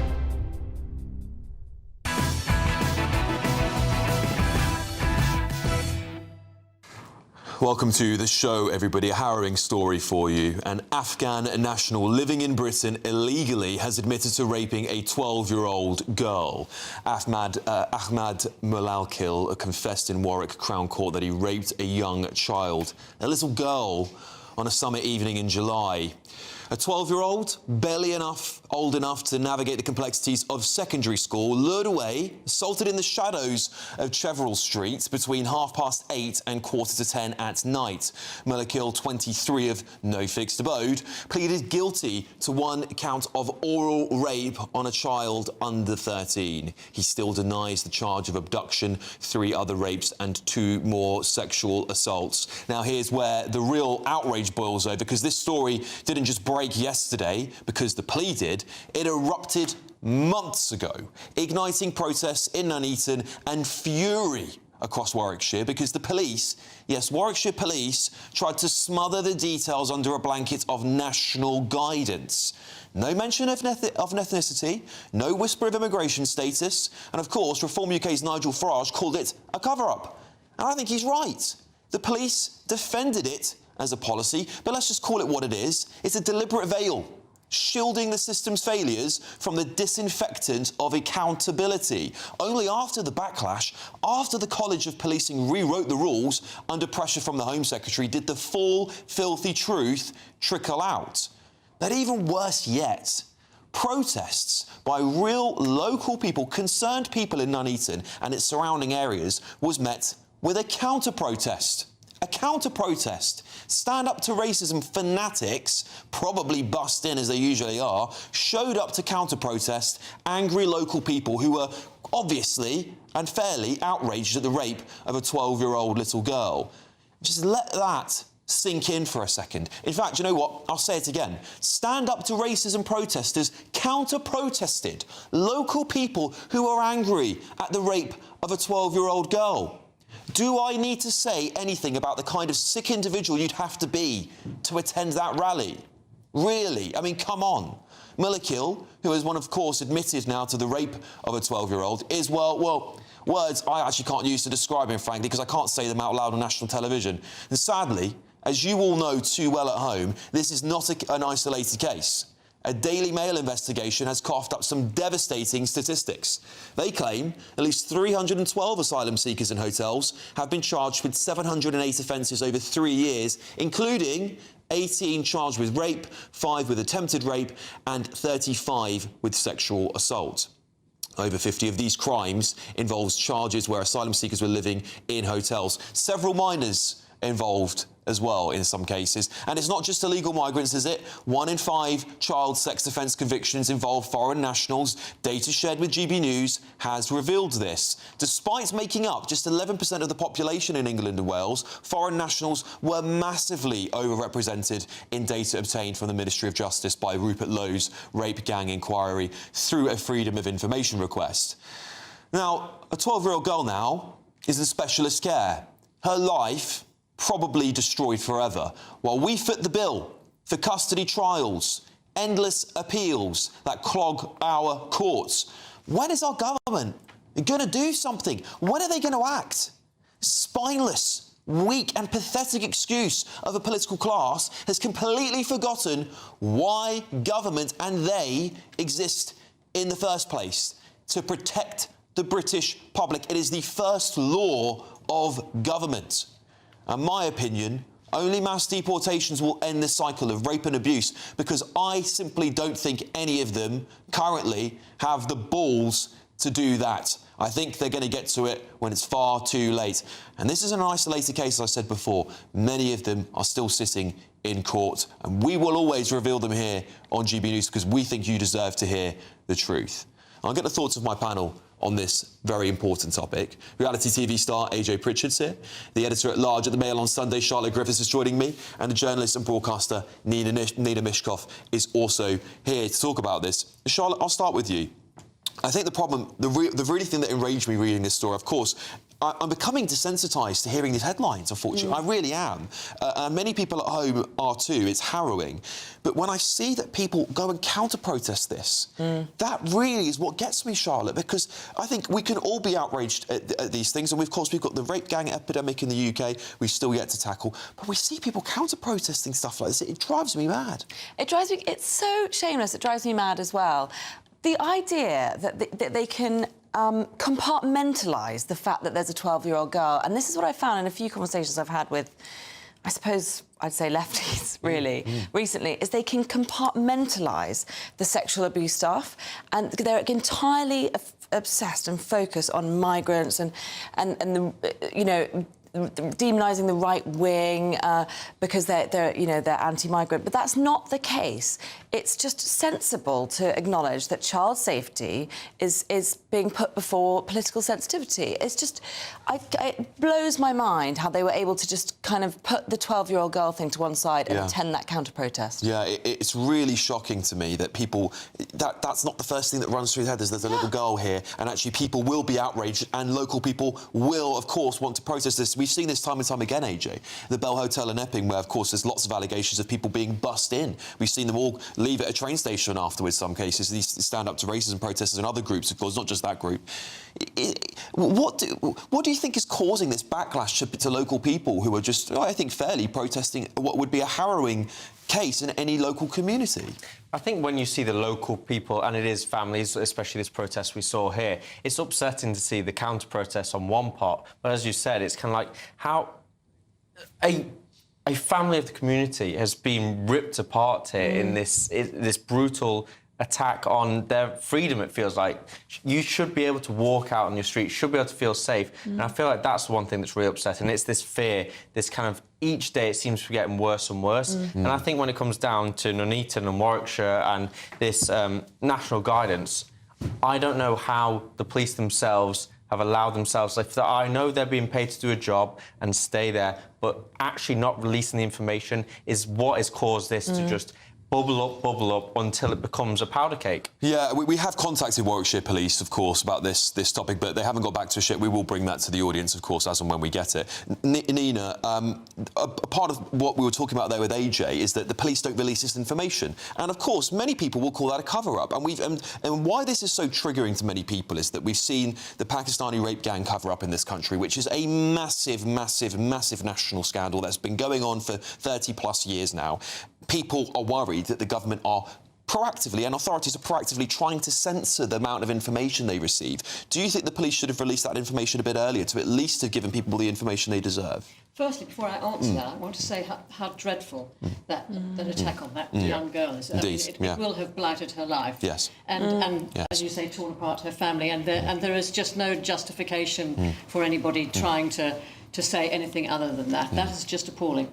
But I think you have to understand that the guidance that's been given in the past to all police forces, as far as I understand it, is not to give information, is not to give details. And it took advice from the Home Secretary before the police were actually allowed to. So can you really blame the police? Because they are following the guidelines that they've been giving. They are not political, so they can't make political decisions. And I think when the when they were told they had to, that they did it. I mean, I'm not here to defend the police. There's many things wrong with many police forces, all the police forces in this country. But as far as I understand it, that would be the reason. We have seen other cases, of course, where the police have been quick to name the ethnicity, particularly where it's white British people involved. And we saw, you know, the last year. That's the Liverpool thing. Yeah, we saw the man in Liverpool. We've of course, you know, recently seen the stabbings in Huntingdon in Cambridge, where they're able to name at least 2 suspects at the time of their ethnicity as well. And I think this is where people get very, very upset about it, Charlotte, because of course for many people they just want to have the information so they can make their minds about it and then compartmentalise and deal with that. But what I worry about is that we box everything up and then we can't talk about it because we start speculating, and that actually is more dangerous in my opinion. Yeah, definitely. I mean, ordinary communities are carrying the risk here, so they have every right to know. They need to know what's going on, especially. I have to say, I've been to Nuneaton, and actually, when I was 12, I moved to that area very briefly, and it was really sweet. I was allowed to walk around. I went to the local shopping centre. The idea that there are mums out there who can't let their 12-year-old girls go out, and they need the information, otherwise they can't protect their children. I mean, it's such basic stuff. I've got 2 girls.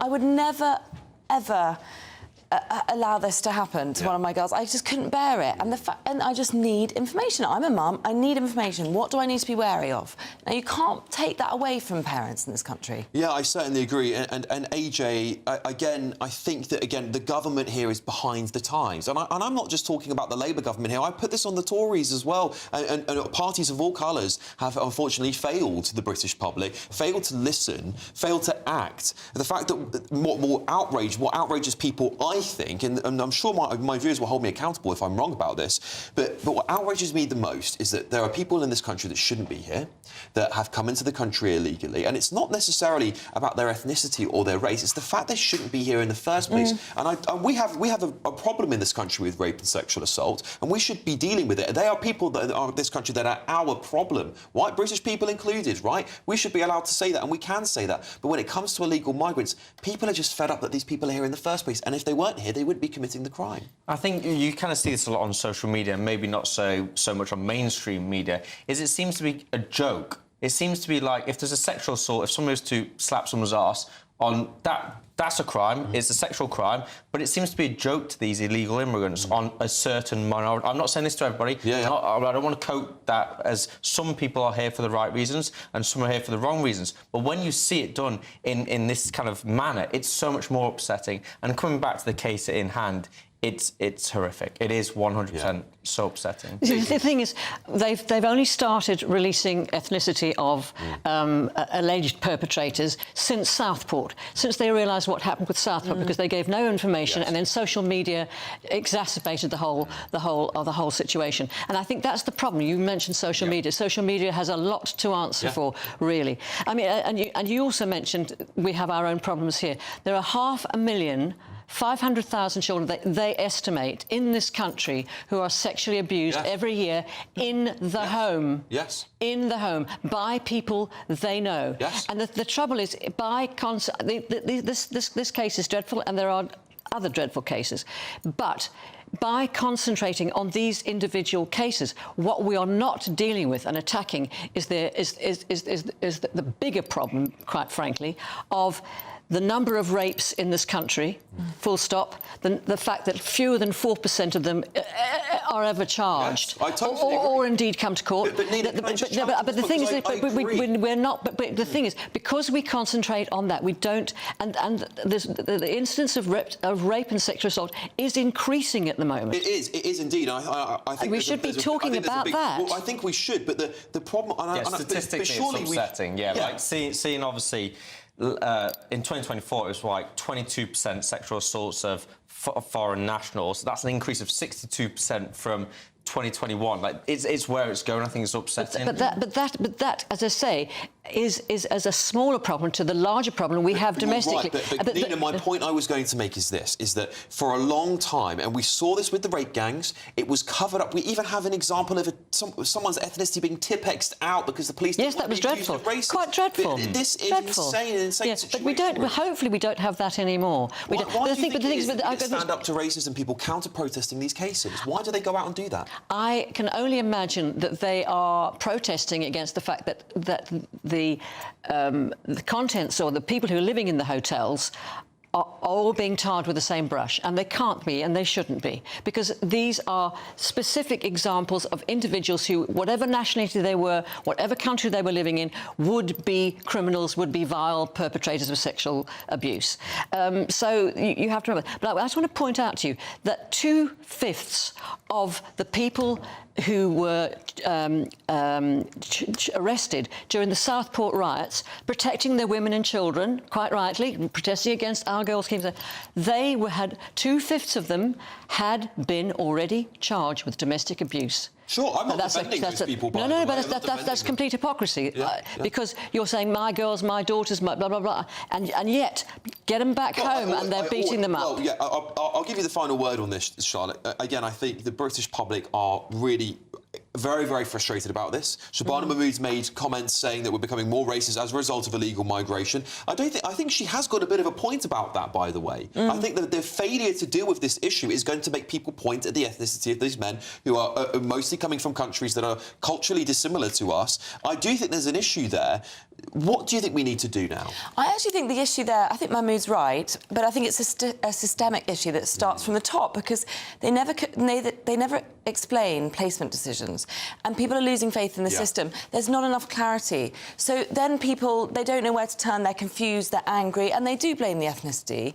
But it's not people's fault, you know, you can't just look at people and brand them all extremist. It's actually the system, the political system is creating this confusion because they're deliberately being obtuse. Yes, and on the point of them not being told where hotels are, where bases are, we've even seen political leaders from the Green Party, when the deputy leader was outraged that there was a migrant camp going to be in their back garden. But, you know, this is the problem, isn't it? There's no consistency, there's no accountability, and I think the government really needs to get a grip, otherwise this is going to spiral even further out of control, and we don't want to see any more little girls have their lives ruined by people who shouldn't be in this country, frankly. End of.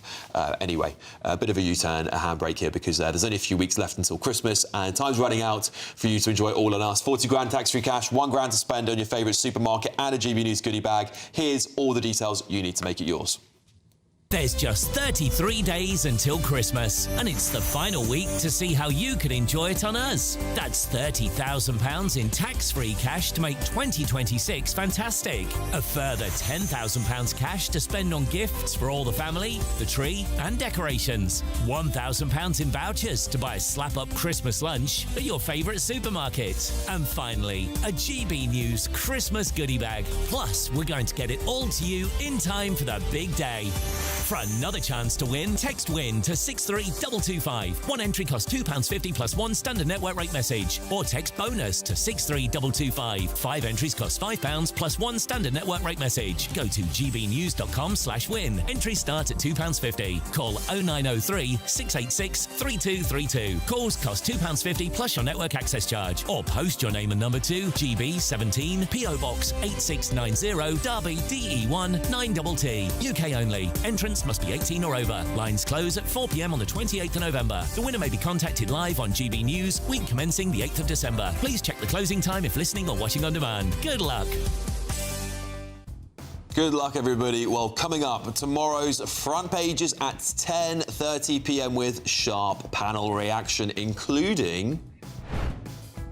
I feel very badly. I mean, it's a terrible thing that's happened to the family. That's been a tragic situation.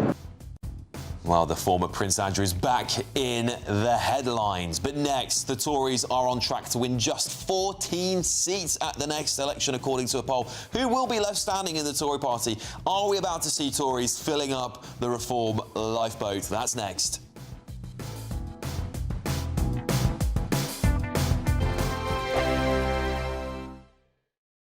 Westminster's full of talk, but out here, it's the real world. Am I allowed to talk now? No, that's it.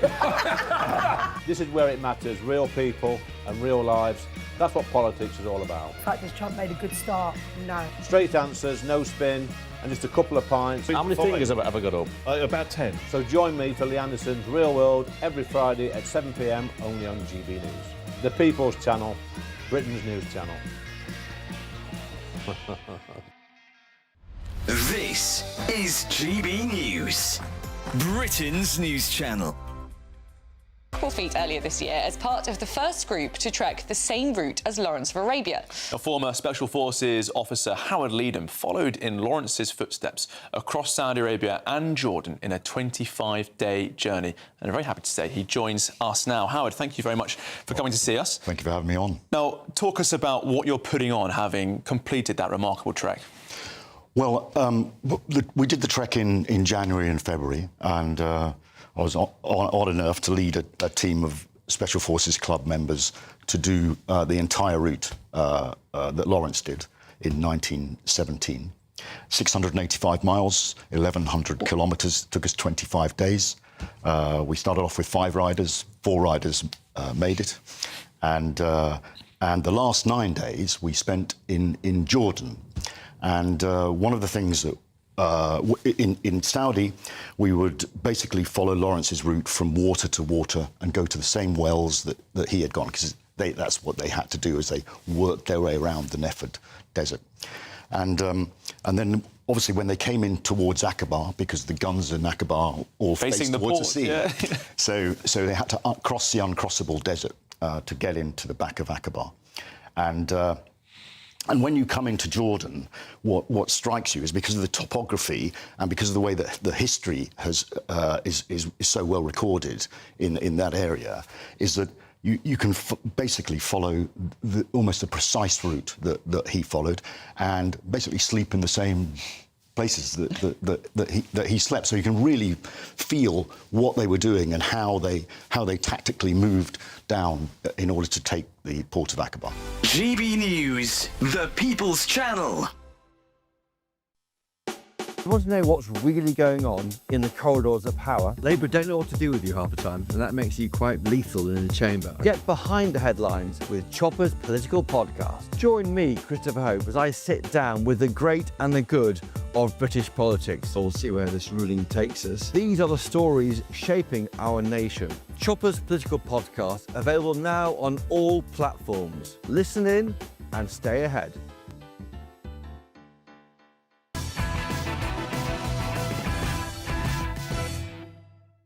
Welcome back to Alex Armstrong Tonight, only on GB News. I've got a question for you. Do you think it's all over for the Conservative Party? Well, it might be, because a shock new poll says the Tories would win just 14 seats if a general election were called right now.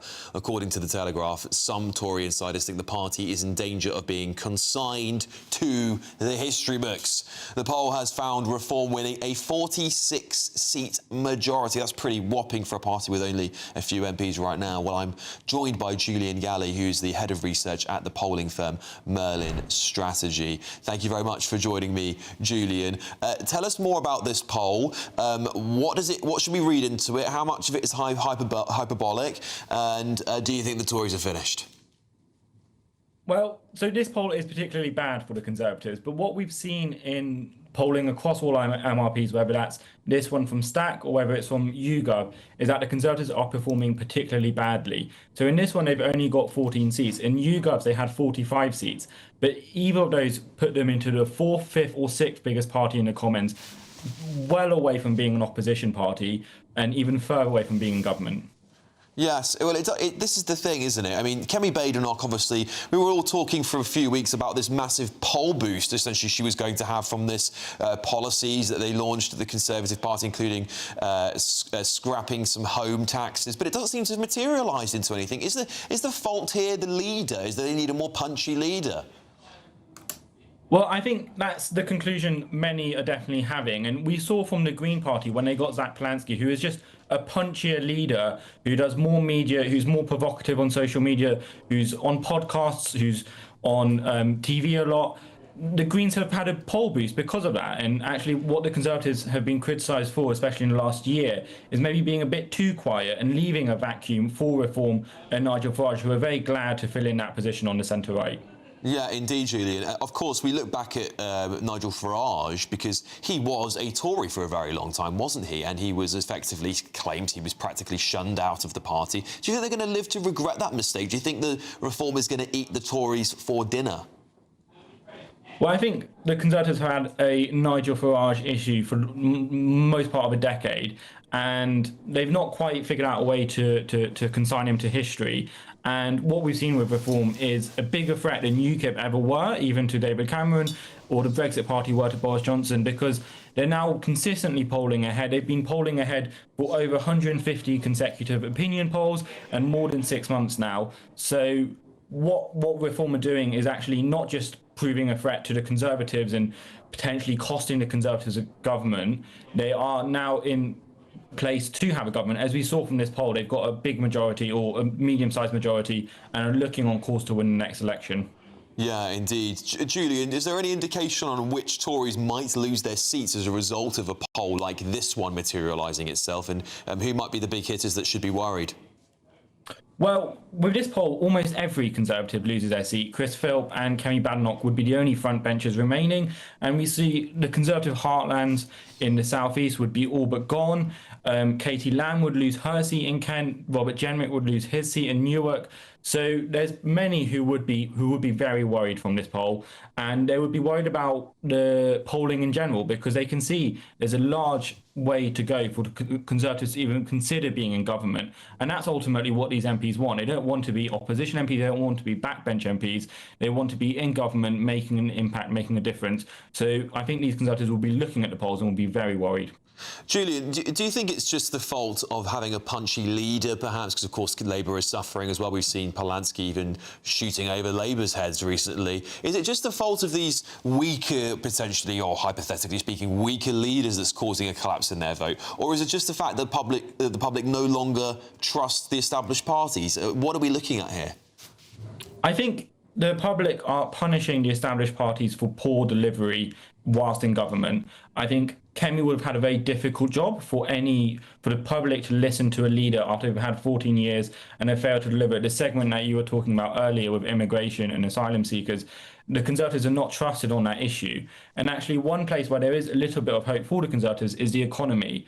And they would be hoping that Shabana Mahmood and her immigration reforms might reduce the salience of immigration and might make some progress, whereas there's no faith that Rachel Reeves will make any progress on the economy amongst Conservatives. And they will hope going into the next election the economy is more salient than immigration, which could provide a path to Conservatives coming back slightly. Yeah.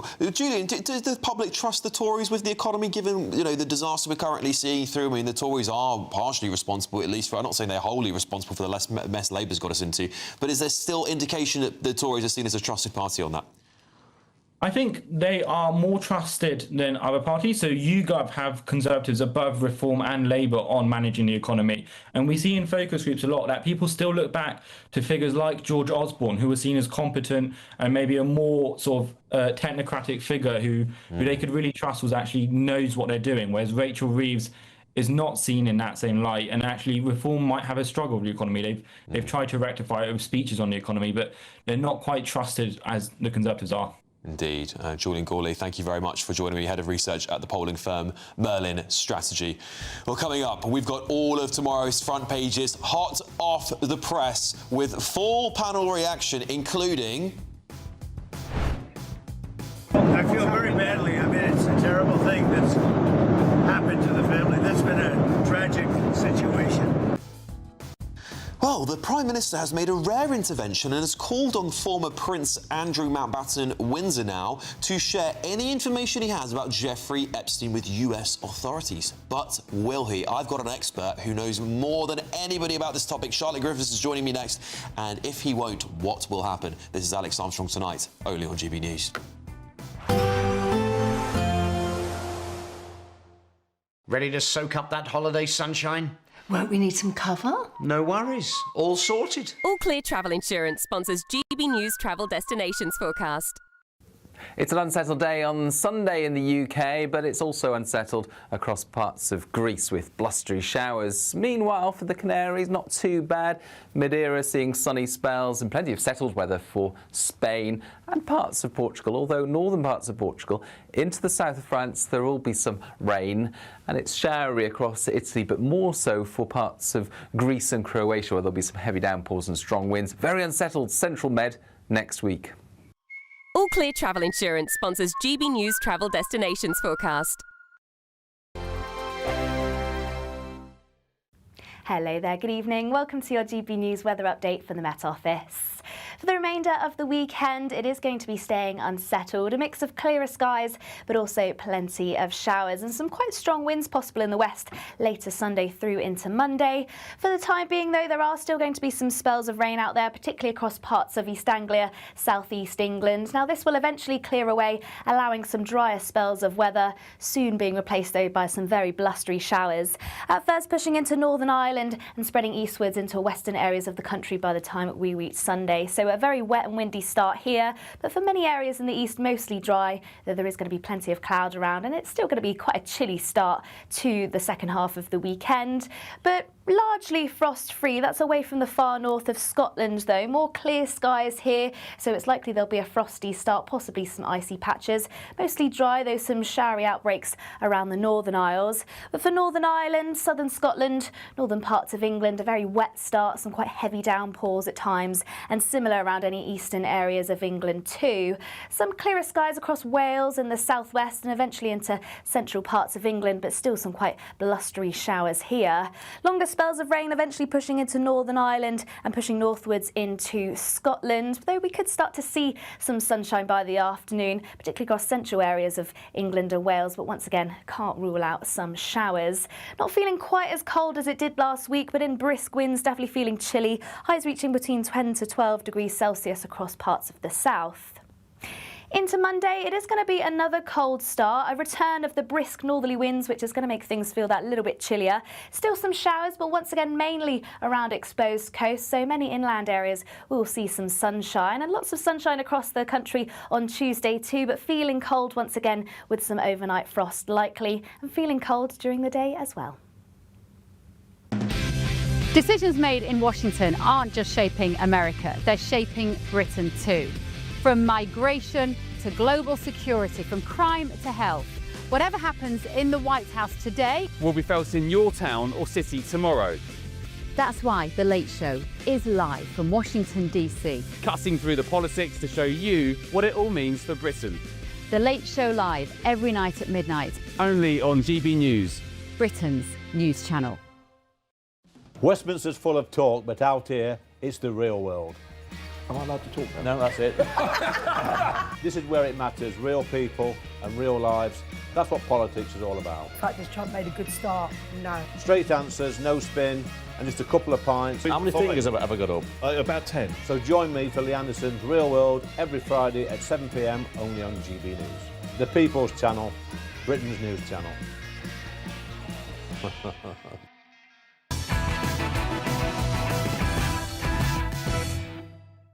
Welcome back to the show. Time to bring your papers hot off the press. Should we go through them together? The Mail on Sunday. Starmer piles pressure on Andrew to testify in the United States over Epstein. And Charlotte Griffiths has got a front page piece here on the right, haven't you, Charlotte? We'll talk about that in a little bit. The Sunday Telegraph. Ukraine deal not my final offer, says Trump. The Sun on Sunday. Prime Minister Andy should give evidence. The Sunday Mirror. Rachel Reeves exclusive. I'll get a grip on the cost of living. OK. The Sunday Express. Safety fears over fat jabs for RAF pilots. Sunday People. PM Andrew should give evidence on Epstein. The Observer. Greenland, leave NATO, tax the rich, welcome migrants. Zach Polanski's bid for Britain. The Daily Star Sunday, shoplifted, surge in number of store thieves jailed. The Independent, Starmer backs our campaign as you raise over 75 grand. The campaign is in a phone line to help children who have been reported missing. Right. All right, well, let's go through all these stories with my superstar panel, AJ Pritchard, the editor at large at the Mail on Sunday, Charlotte Griffiths, and journalist at broadcaster Nina Mishkov. All right, should we talk about this? This is a very rare intervention. The front page of the Daily Mail here, Charlotte. I'd love to start with you. Of course, we will talk about your story here because I think it's great. We've got Spurs on the front page here. It's brilliant. Starmer's piling pressure on Andrew to testify over Epstein. This is quite a rare intervention of a Prime Minister on a royal family matter. What should we read into it? Well, I think Starmer's stance is, justice must, and accountability, that's what he's all about. So, see, I can't really work out why on earth he'd intervene on this, to be honest. It's not really his place, as far as I can tell. And it's obvious that, of course, Andrew should speak to the US, but he's not going to. We all know he's not going to. So I don't really know what point Starmer's trying to make, except to sort of hammer home this idea that he's Mr. Justice and, all that kind of stuff. And, it is embarrassing for Andrew. It's highly embarrassing for Andrew that the pressure is mounting.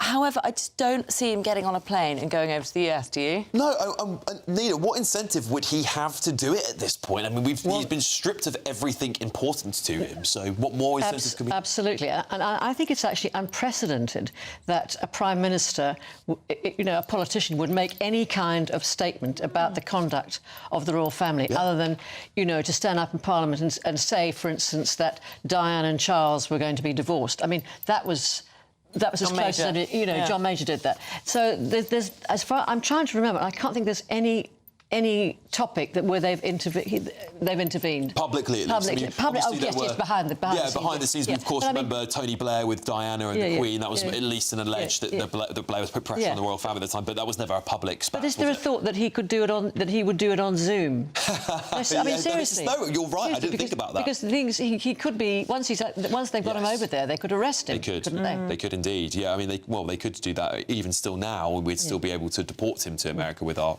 joint sharing on that. AJ, what do you think about this? I mean, have we got a bit of Andrew fever? We can't stop talking about him. I think this is, in my opinion, it's a little bit of a non-story because as we know, he's not going to go to America. It would be a miracle at this point for him to get on a plane and go, do you know what, I'm going to go and help the Americans out after this, wouldn't it? I think the thing for me is just distraction. Yeah. If I was in the situation of Keir, I'd think, I'm going to talk about anything else that removes the distraction of, actually, I've got enough problems on my plate that I should be focusing on. Let's kind of put my name with another one that kind of confuses people. And I know that sounds really straight to the point, but I think you're right. Why are you getting involved with this? There's enough problems at home that you can deal with. And, that's my personal opinion. He's trying to do his Starmer, nobody is above the law, I'm the Prime Minister, look how authoritative I am thing. But, it is, as you say, a distraction, and it doesn't make us think he's any more of a competent Prime Minister just because he's gone off on one about... It's like a head teacher, trying to take control. It's like that. Why would you do this at the end of the day, other than, actually, there's enough problems with your own party that we can go through that have broken the law through simple things that other people have to abide by, and, let's talk about somebody else.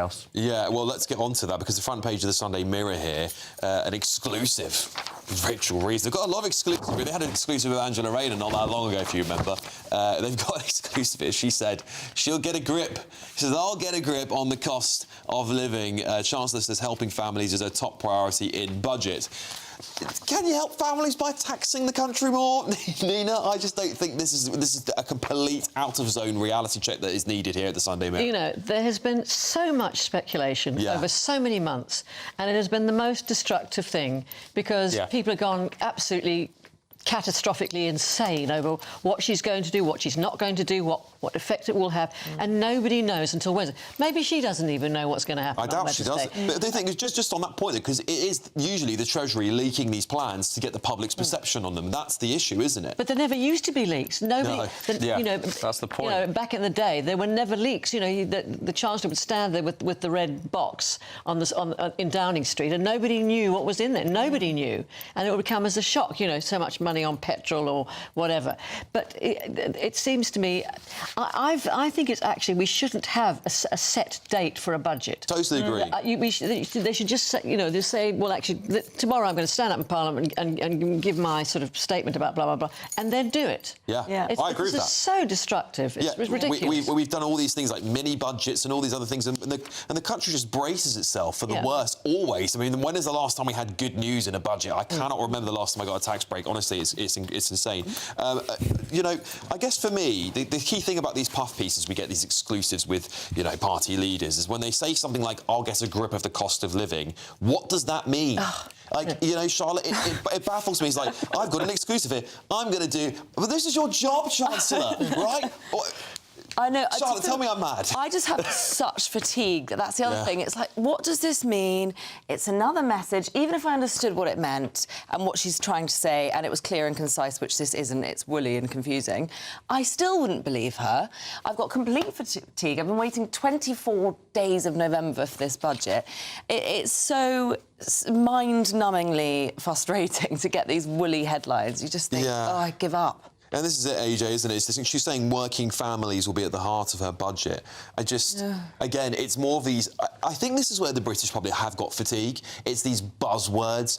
What does working families even mean? How do we... It's like working people. How do you define that? When they're asked constantly to define these things, they don't even know where to start. What is the cost of living to them? I'm beginning to question sentences they put together now, because I think I'm going insane. Yeah, no, it feels so cryptic. I think the one thing that you said is, like, why is there this specific date? Because we have been tested. It feels like on social media, it feels like we're the poll, we're the actual statistic, being like, oh, do we like this one? Do we not like this one? And I think the one worrying thing here is, like, help the cost of living to actually the working class. Like, what is the working class to them? They're earning more money than they ever have done in their life, and actually understanding how to pay taxes, because all they're doing is penalising us. Increase the thresholds, at least allow us to kind of hold on to a little bit more money if we want, and we're happy to get taxed. We just spoke about this. But where is the tax money being used? That's the worrying thing. Nick Clegg came up with a very good phrase for working people, which was alarm clock. People. And Farage nicked it a couple of weeks ago.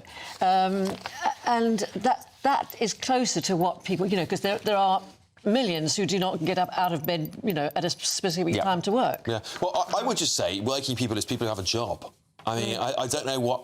I just think that seems kind of obvious. I don't know. Anyway, look, coming up, more of tomorrow's front pages and all the biggest stories, including Zach Polanski. He's back on the front pages as well. Let's talk about puff pieces. They've done one on him. We'll be back in just a moment to talk about that one.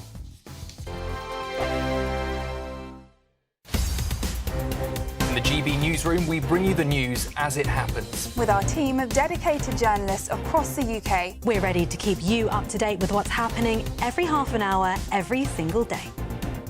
Bulletins here on GB News, the People's Channel, Britain's news channel. This is GB News, Britain's news channel. There's a dark shadow that's begun to loom over the Gloucestershire village of Pilning. This 500,000 square foot warehouse, better known to locals as the Mega Shed, rises more than 20 metres in the sky. Construction of what is officially an industrial distribution hub has been allowed to go ahead due to old planning consent dating back to 1957. The scheme was part of a post-war building initiative allowing developers to build without a full public consultation, leaving residents in the dark. So you can see out of this window here how big the warehouse is and why we've nicknamed it the Mega Shed. Retired policeman Paul Selby is greeted by the warehouse every time he opens his curtains. I don't think you need to be a magician to work out that they've not taken any account of the impact that the thing's going to have on the local area. You can see it from, you know, all over the place, and everybody is commenting that it's completely spoilt what was a rural village. A spokesperson for South Gloucestershire Council said much of the new development at Sevenside is governed by planning permission granted in 1957. This permission gives wide-ranging powers for development with limited remaining control for the council to exercise. A government spokesperson said councils are ultimately responsible for reviewing old permissions if the development is no longer suitable and deciding whether action is necessary. But local MP Claire Young believes similar developments around the country means it is a matter for Parliament. At the moment, the government appears to be saying, no, it's not really our problem. And I think it is. That's why I want to get a minister in front of me in the chamber so I can explain what I think the problem is and what could be done about it. GB News, the People's Channel. 5 hosts, 5 opinions, 5 fearless debates, 5 unfiltered takes on the day's news. 5 reasons not to be anywhere else on Saturday night. This is the Saturday 5. You got me good there. Britain's biggest Saturday night TV show. It's not a bad brand. Yeah. Uncensored. Very, very racist tonight. On the unpredictable. What did she say? Can you translate it for us? And always entertaining. And how can a country go from being led by William Wallace Saturday nights from 6 p.m. only on GB News, the People's Channel. Britain's news channel. You're going to want to stay tuned, trust me.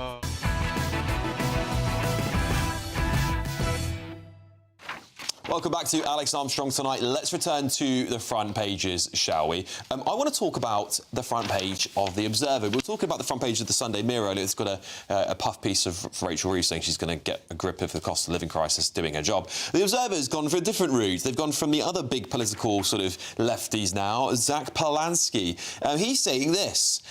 Greenland, which I don't really know what's real into that, whether it's, I guess, probably quite a bit more of an eco thing.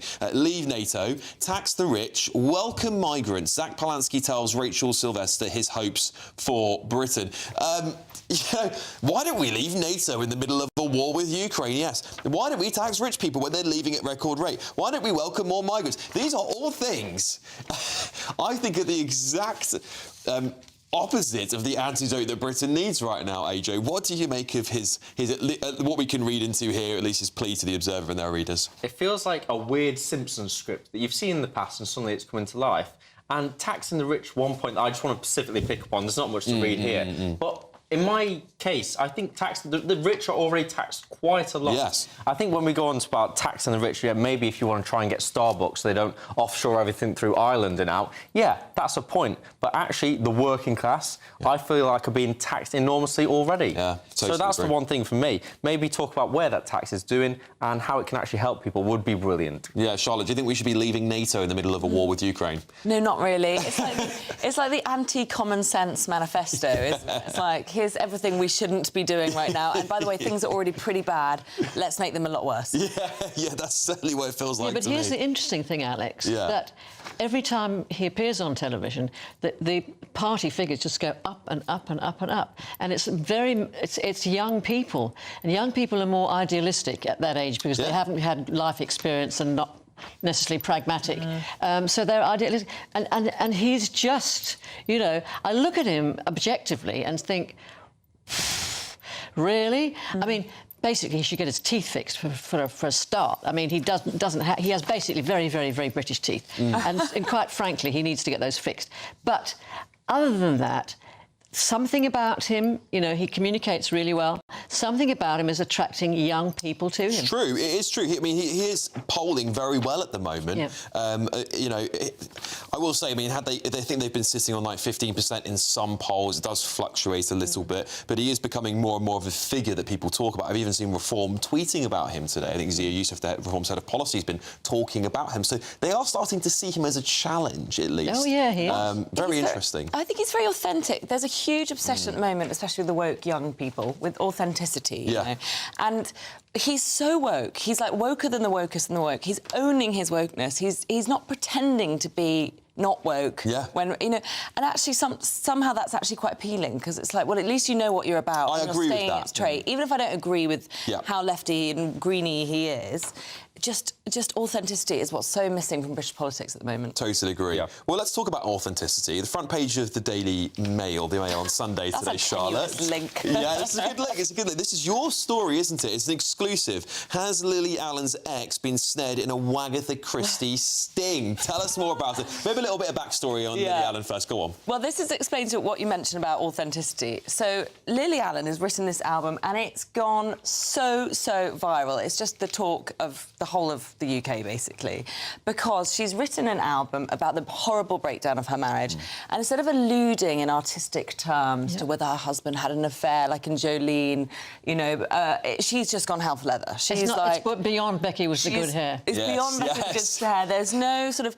Easter eggs like a Taylor Swift song. She's like, here are 10 dreadful things that my husband did to me today, and then she repeats that 12 songs in a row. The lyrics are extraordinary. And again, that young people have gone mad for this because they just love being told things straight up. And I don't think it's just even young people. Well, just everyone I think does, women, yeah. full stop, women love it, basically. This album speaks to women so much, as a woman myself. And just that feeling of a sort of husband pulling away or a boyfriend pulling away, it's just made everyone's gone crazy for it.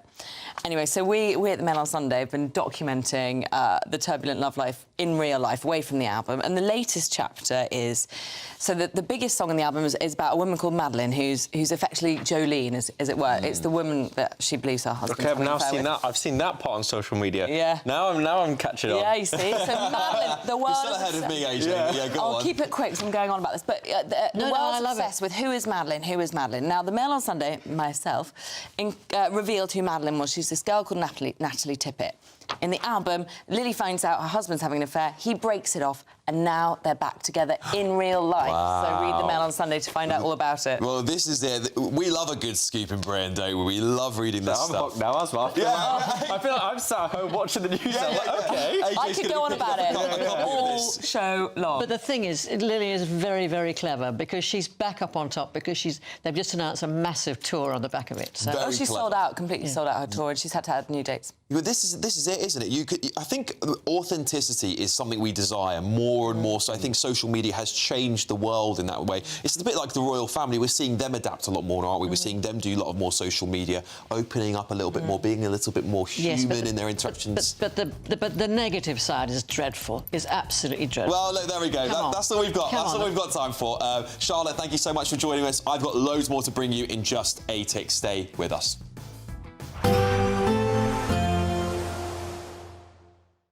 Expect warm spells with the odd rude interruption. Boxed Boiler sponsors the weather on GB News. Hello there, good evening. Welcome to your GB News weather update from the Met Office.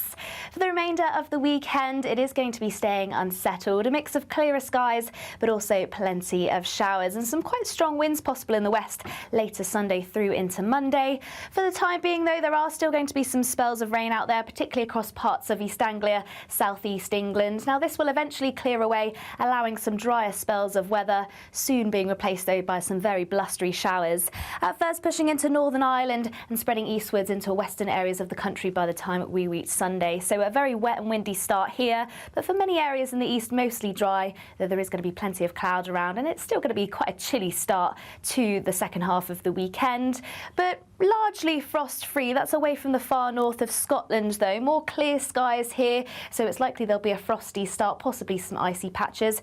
Mostly dry, though some showery outbreaks around the Northern Isles. But for Northern Ireland, southern Scotland, northern parts of England, a very wet start, some quite heavy downpours at times, and similar around any eastern areas of England too. Some clearer skies across Wales and the southwest and eventually into central parts of England, but still some quite blustery showers here. Longer spells of rain eventually pushing into Northern Ireland and pushing northwards into Scotland, though we could start to see some sunshine by the afternoon, particularly across central areas of England and Wales, but once again, can't rule out some showers.